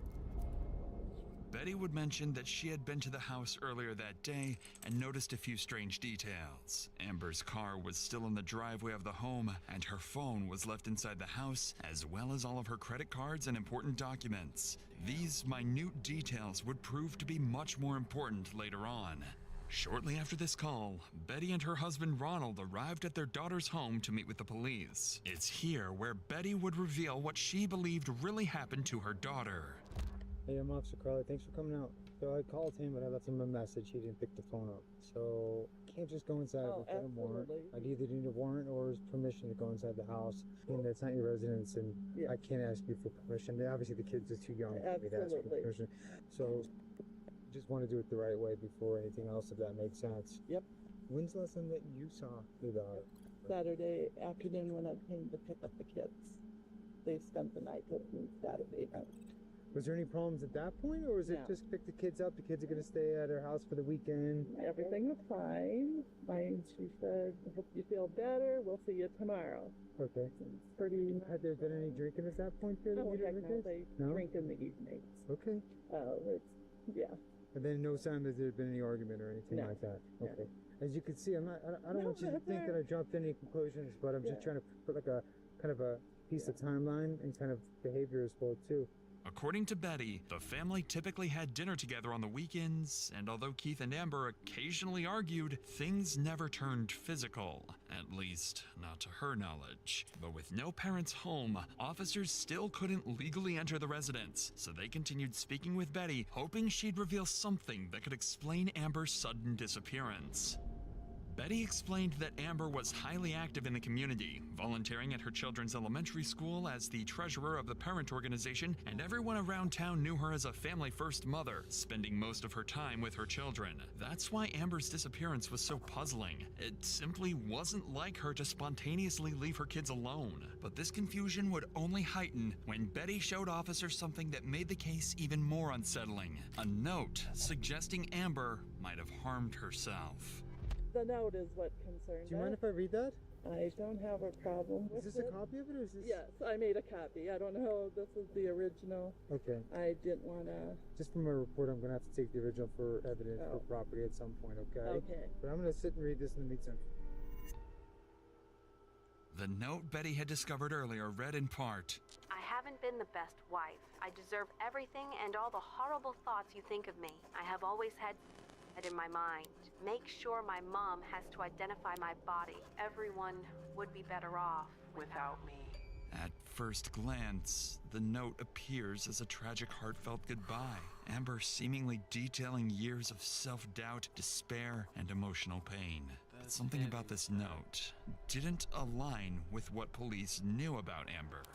According to her mother, whenever Amber and Keith fought, Amber always stayed at her parents' house and had never just disappeared. certainly not without contacting her family first. And although Betty clarified that her daughter had a history of self-harm ideation and emotional struggles, the note's tone sounded off.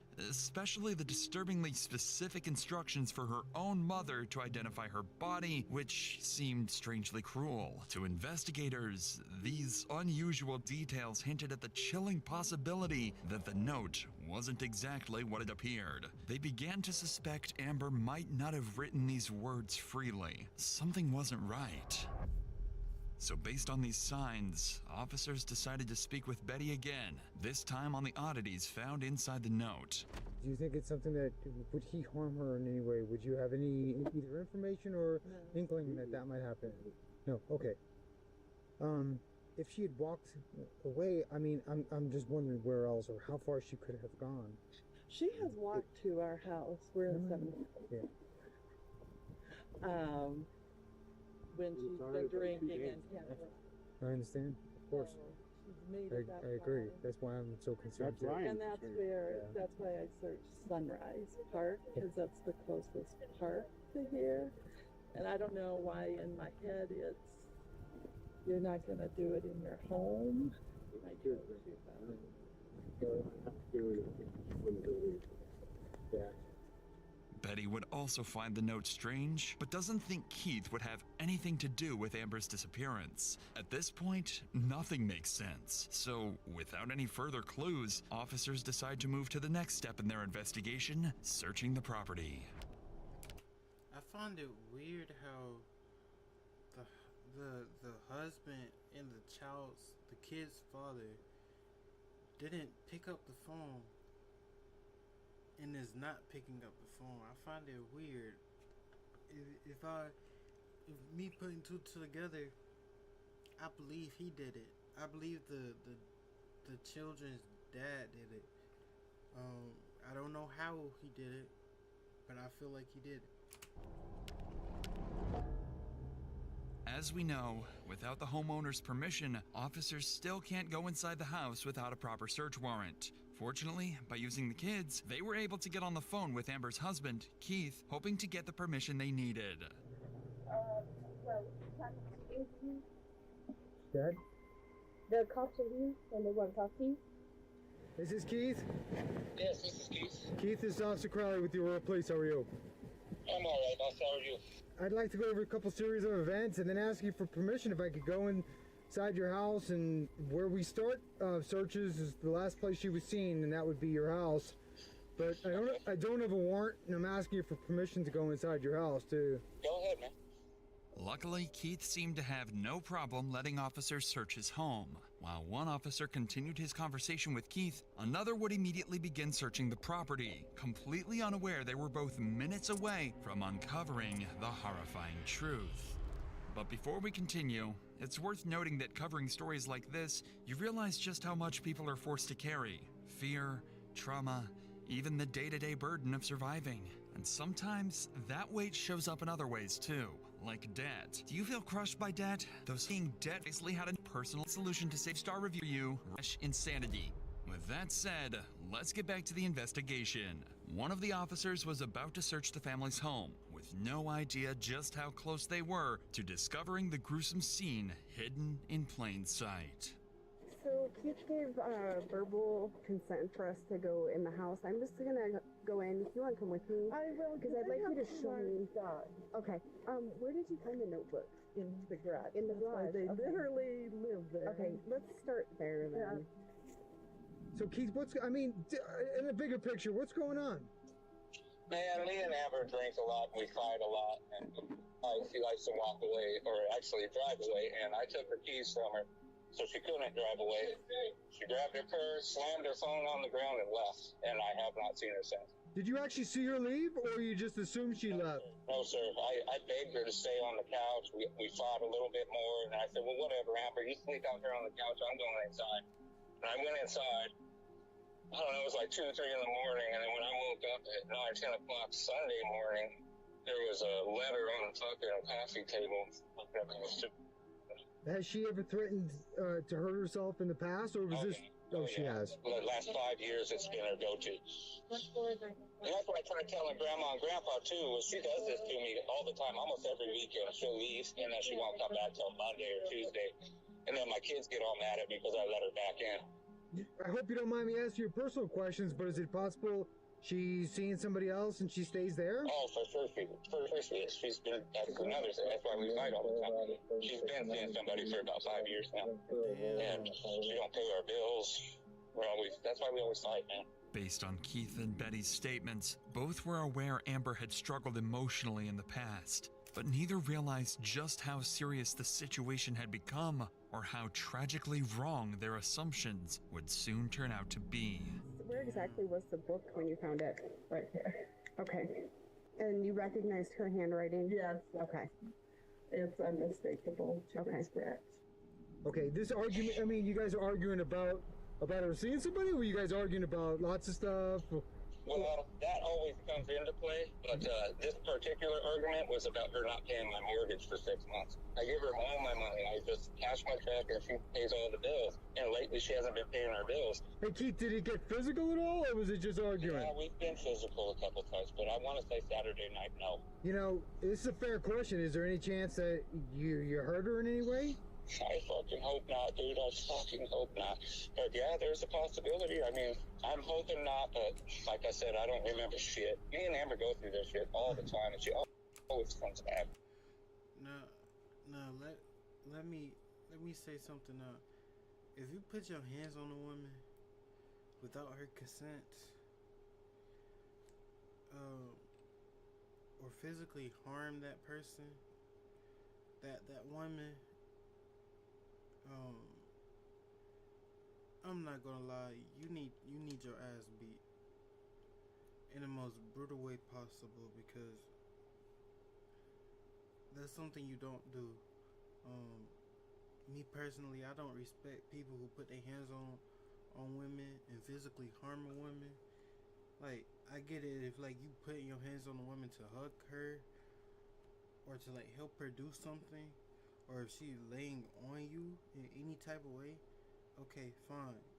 But if, like I said, if you're hurting a woman and putting your hands on her that way, that's uncalled for, that's unnecessary, and you need to be dealt with.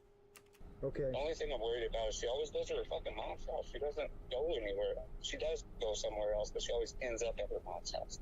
Listening carefully to Keith's account, the officer initially found him credible as he described an argument about money and Amber's alleged infidelity. But the officer's concern grew when Keith admitted he'd been heavily intoxicated and couldn't remember if things turned physical. Suddenly, the possibility that Amber hadn't actually walked away became disturbingly real. Officers now suspected more clues were hidden inside the home. A drunken fight, maybe getting physical. Whatever happened, the answers were likely somewhere inside.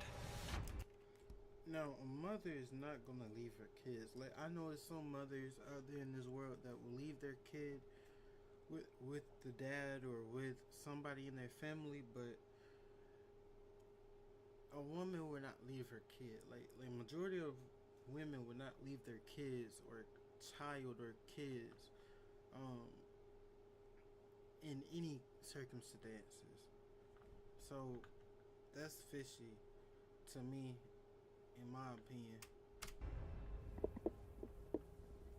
He gave me permission. I have it on my my body camera, recorded it. Okay. He gave me full permission to look in the house. So are these guys? They let them out. Are they generally friendly? Normally, yes. Okay, good. Just cause did we look in there? It doesn't open. It doesn't look like it's been disturbed because there's debris on the top of it, but you want to work on opening it? Yeah.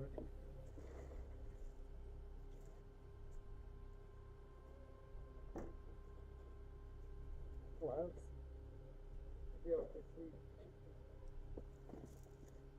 As officers continued their search, their body language indicated something was off. Careful not to alarm the family, neither officers openly acknowledged it yet, but they both recognized the unmistakable stench hanging in the air. The odor of decay.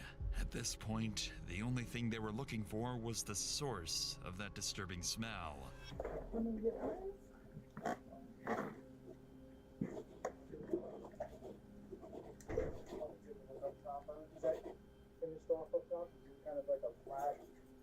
No, it's just that hanging It's right here. Oh. Whoa. Yeah. Gun. Oh. Magazine. Okay. Do we want to call someone? Yeah. One second. Oh. Okay. Yeah.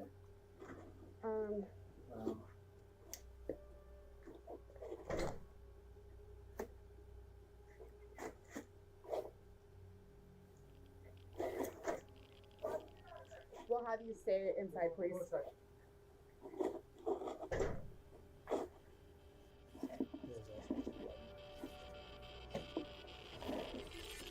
She's in there. Inside the trash can in the garage was a gun, and underneath that was Amber's decaying body with a gunshot wound to the head, discarded with the rest of the garbage. This was now a crime scene, and police immediately began to suspect that this was far from self-inflicted. But when I searched the house, my fear was, something funky. I looked in that trash bin. Okay. There was nothing in it. Well, when was that? When did? I was here about 9 a.m. Okay. There was not. I would have noticed that. Okay. The top was the carpets, and because of the smell, I literally I'm just too gonna many stay here. forensic files. It was not there. So somebody's been here. Okay. And the kids were sleeping, and they are unaware of being here. Okay. But so somebody did that. Okay. Damn, bro. Damn. Part of what's your first name? Ron, can you get the kids and just go wait in your house? Strangely, although Betty had noticed the same foul odor of decay earlier, she didn't realize its implications, instead believing, or perhaps choosing to believe, that all this concern was simply because of the firearm police discovered in the trash can.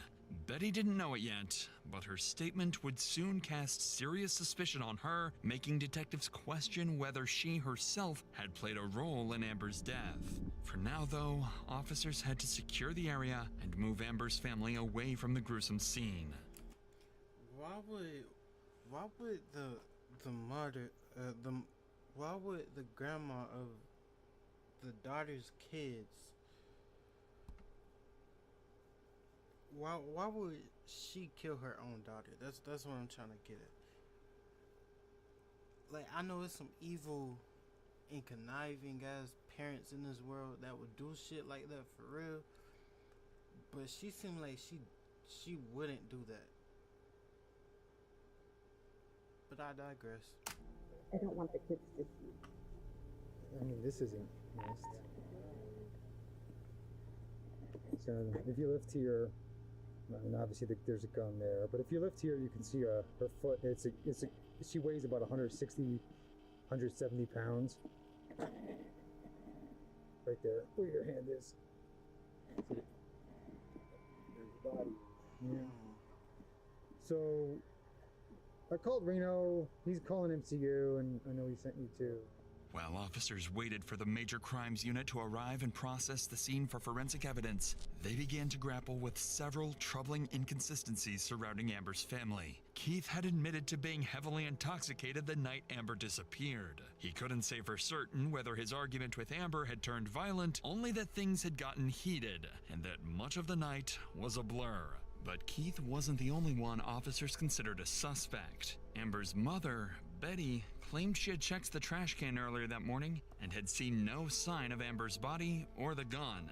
Yet, just hours later, both appeared right there in plain sight, exactly where she swore she'd already searched. Even stranger to officers was Betty's demeanor.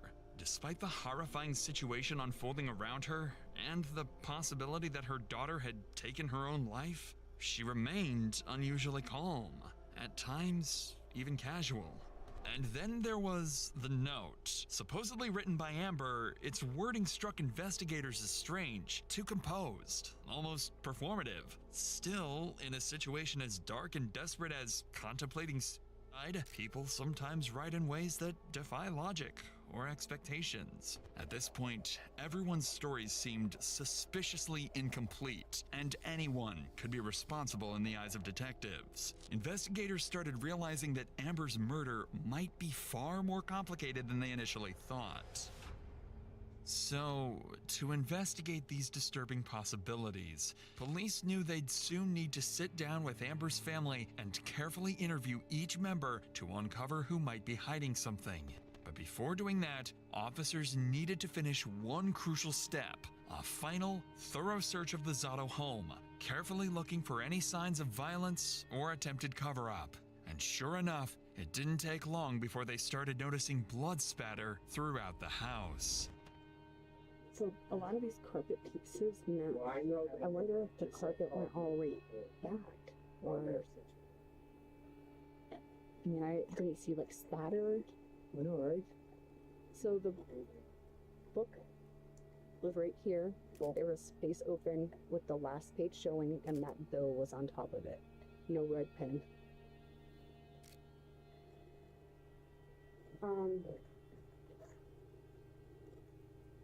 Jet blood on the light switch.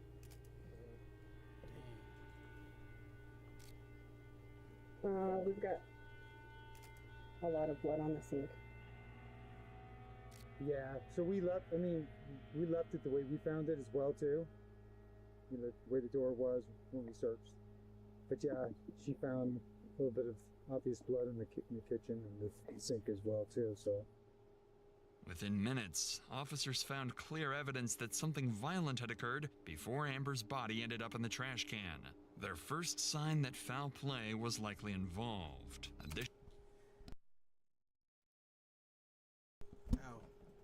Additionally, the Major Crimes Unit documented critical forensic evidence, including the silver revolver found over Amber's concealed body, blood spatter around the trash can, and debris deliberately placed to hide her remains. Despite these findings pointing towards foul play, detectives still needed clarity on whether Amber's death was a premeditated act or the result of a heated argument that spiraled violently out of control. But they had two major issues preventing them from answering this crucial question. First, Keith was nowhere to be seen, and his phone had gone completely unreachable. Second, and most important, detectives had yet to determine exactly who was responsible, because at this point, several people remained under suspicion, including Amber's mother and even her own children.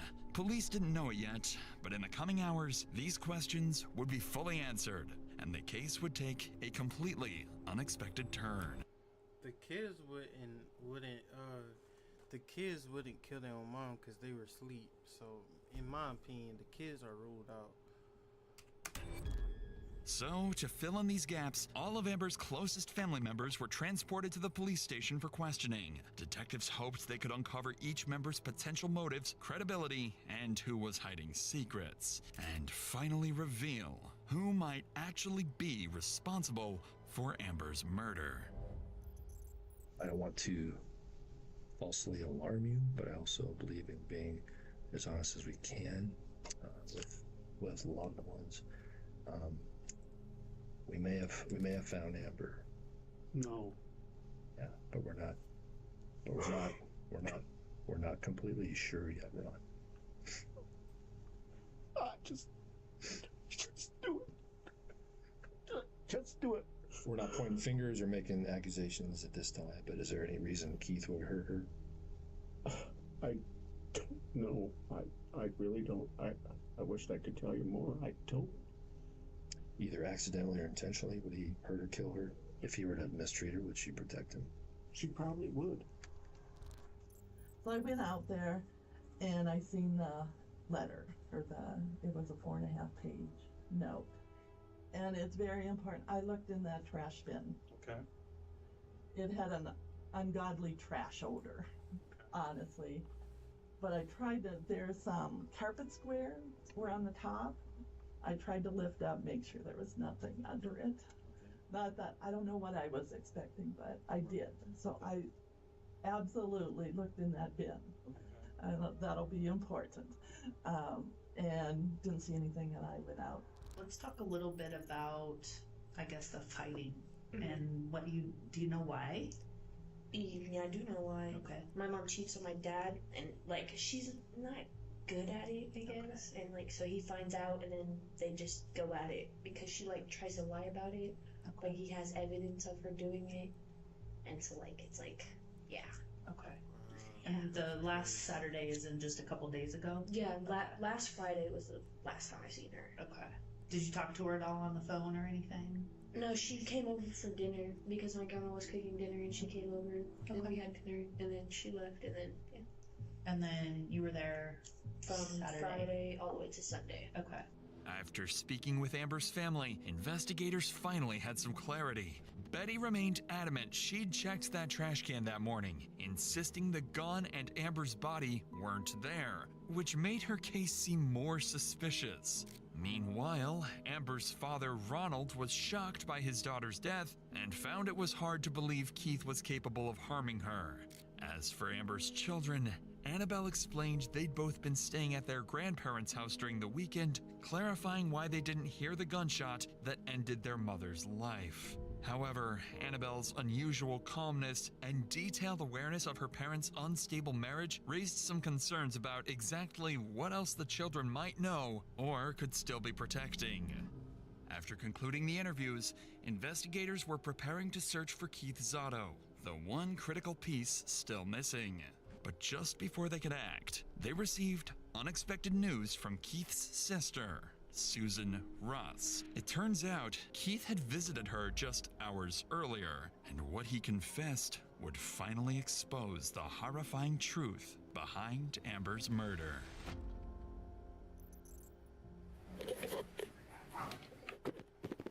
I saw my brother park up there, and so I got the dogs out. And I didn't know the front door was open, and he just came in, and I seen it on his face, and he goes, "You know I don't hate you." That was the first thing out of his mouth. And I said, "I know, I love you, you're my best friend." Okay. And then I said, "It's Amber that's trying to keep us apart." Okay. And he just looked at me and started crying, and I said, "Oh my God, what'd you do?" Okay. And I asked him if Amber was okay. And then he looked at me and he said, "You know what, I don't remember anything." Okay. I just remember waking up and seeing her on the ground. Okay. I asked him what the hell happened to tell me what he did. Okay. He said they'd been drinking and fighting all night. Okay. It was over money, I guess. Keith opened some bills and found out that the house had been foreclosed on. Okay. And then Amber pulled out the gun and he hit my brother with it. And then Keith said he took it away. And it just happened like that. He said he blinked his eyes and that was it. He said I blinked my eyes through and I opened them and I seen her on the ground. Susan's testimony finally cleared up everything for investigators. Keith himself admitted he'd woken up from a blackout to find Amber dead and openly acknowledged a violent confrontation that spiraled completely out of control. It was now clearer than ever that Keith Zotto was at the heart of Amber's murder, and it was time to track him down.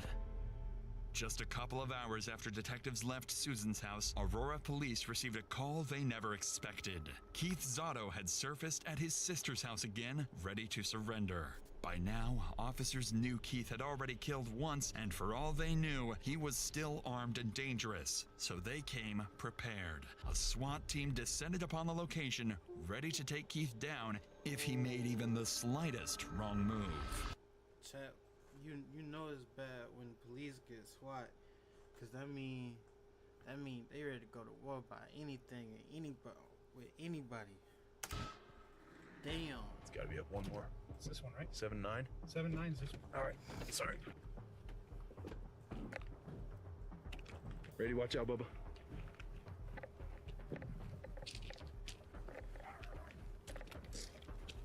Show me your hands! Front door, ma'am. Come to me. I see him. I see him. Come to me. Come on out. Turn right. Point to me. Come to me. I got a guy out. Hands up. Everybody hands up, please. Very good. Walk to my voice. Go hands on. Stop. Just you. Just walk towards me, nice and easy. Okay? All right. We'll talk to you in a... No, we're not. We're not going to hurt him. Okay? Walk towards me.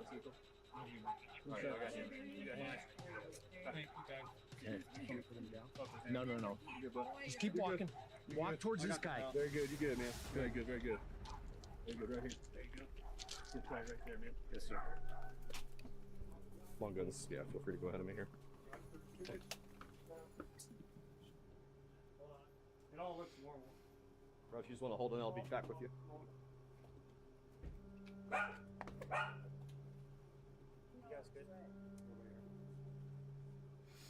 Is that your mom, and who else is the other lady?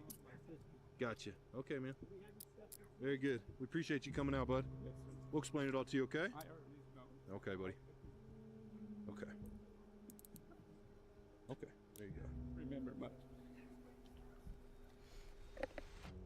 Finally, after hours of uncertainty, Keith Zotto surrendered to Aurora police without incident. He was immediately taken into custody and formally processed for the murder of his wife, Amber. Keith would go on to admit to killing Amber late Saturday night, claiming his gun accidentally went off during a drunken argument over money and infidelity. Though he insisted he couldn't remember placing her body in the trash or concealing the crime, Keith accepted responsibility for her death. However, Betty's earlier statement surrounding the infamous trash can remained unclear, and investigators were never able to determine why she didn't see the gun or Amber's body that morning. In May of 2021, Keith Zotto was found guilty of first-degree murder and sentenced to life imprisonment without the possibility of parole. W sentence. Did you know that you can have permanent... No, that's crazy though. I kind of had a feeling that he killed his wife. I just didn't know how, because it was weird how they kept trying to call him and he didn't pick up the phone, which I understand, because some people, like, they don't like to answer unknown calls, but like unknown phone calls, but still, that's weird. And the only way they reached him was through his kids. And then, like, it's weird. It's very, very weird. Alright.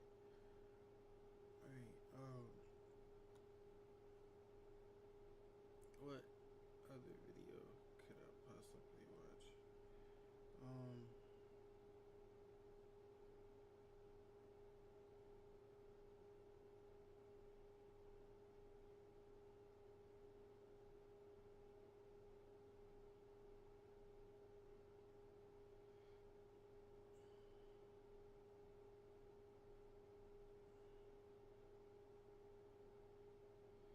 I already watched that chat, I ain't gonna lie.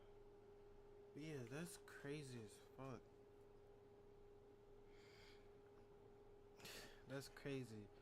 But yeah, I'm gonna call it here.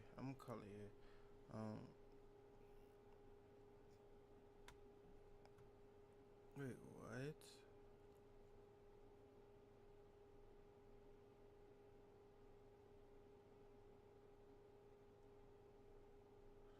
Yeah, I'm gonna call it here. I ain't gonna watch another. Like I always say. Oh yeah. Before I get into it, let me know. What y'all think about those two vids that we watched. Yeah. It's crazy what goes on in this world, bro. It's crazy. Somebody said the craziest thing that I've ever heard somebody say, and it's honestly true. Somebody said, in everyday life,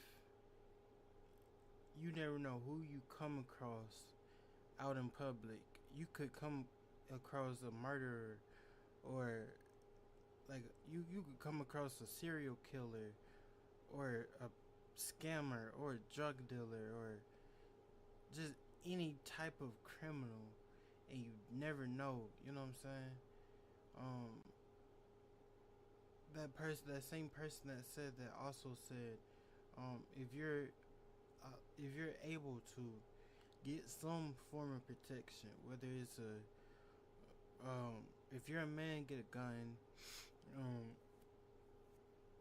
because this world is getting even more dangerous by the day.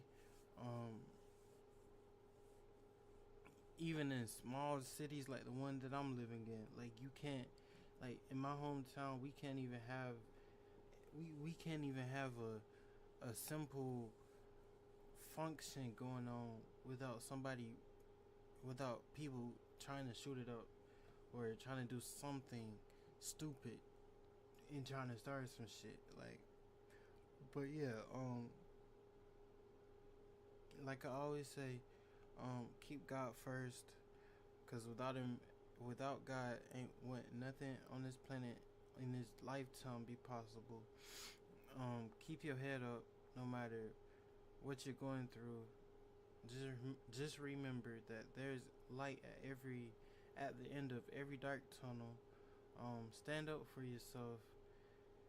Don't allow nobody else to bully you, downplay you, disrespect your character, and disrespect your principles of what you have set for yourself.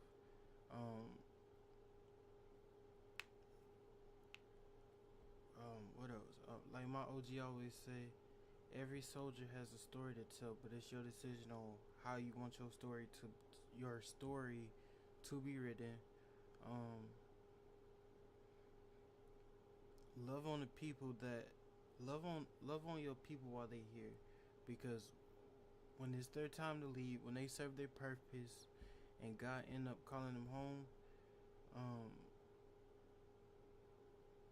that pain is gonna hit, and you gonna wish that you would've, and you could've, and you wish you could just hear their voice just one more time. What else?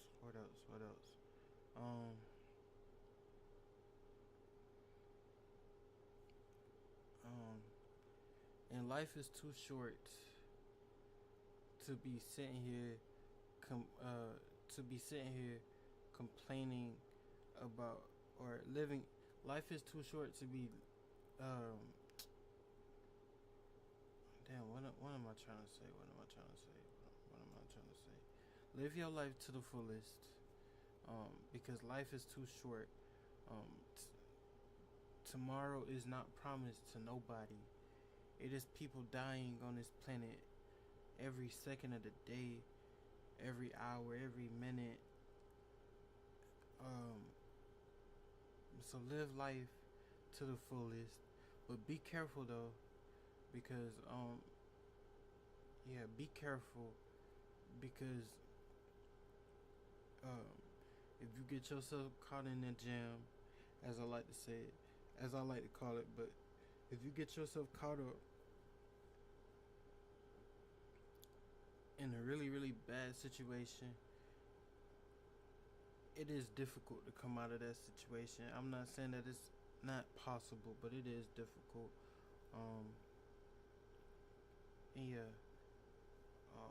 What else? Mother's Day is tomorrow. Make sure y'all text your mom, your grandma, aunties, and just wish them a happy Mother's Day. I'm going to stream tomorrow, but I just want to say this shit now.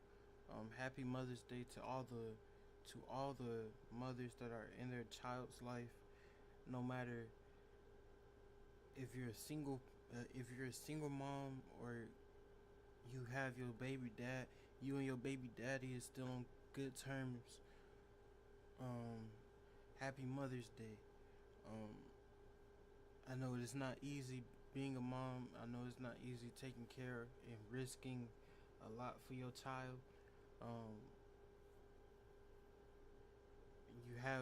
You have all my respect. And yeah, man. I can't think of anything else.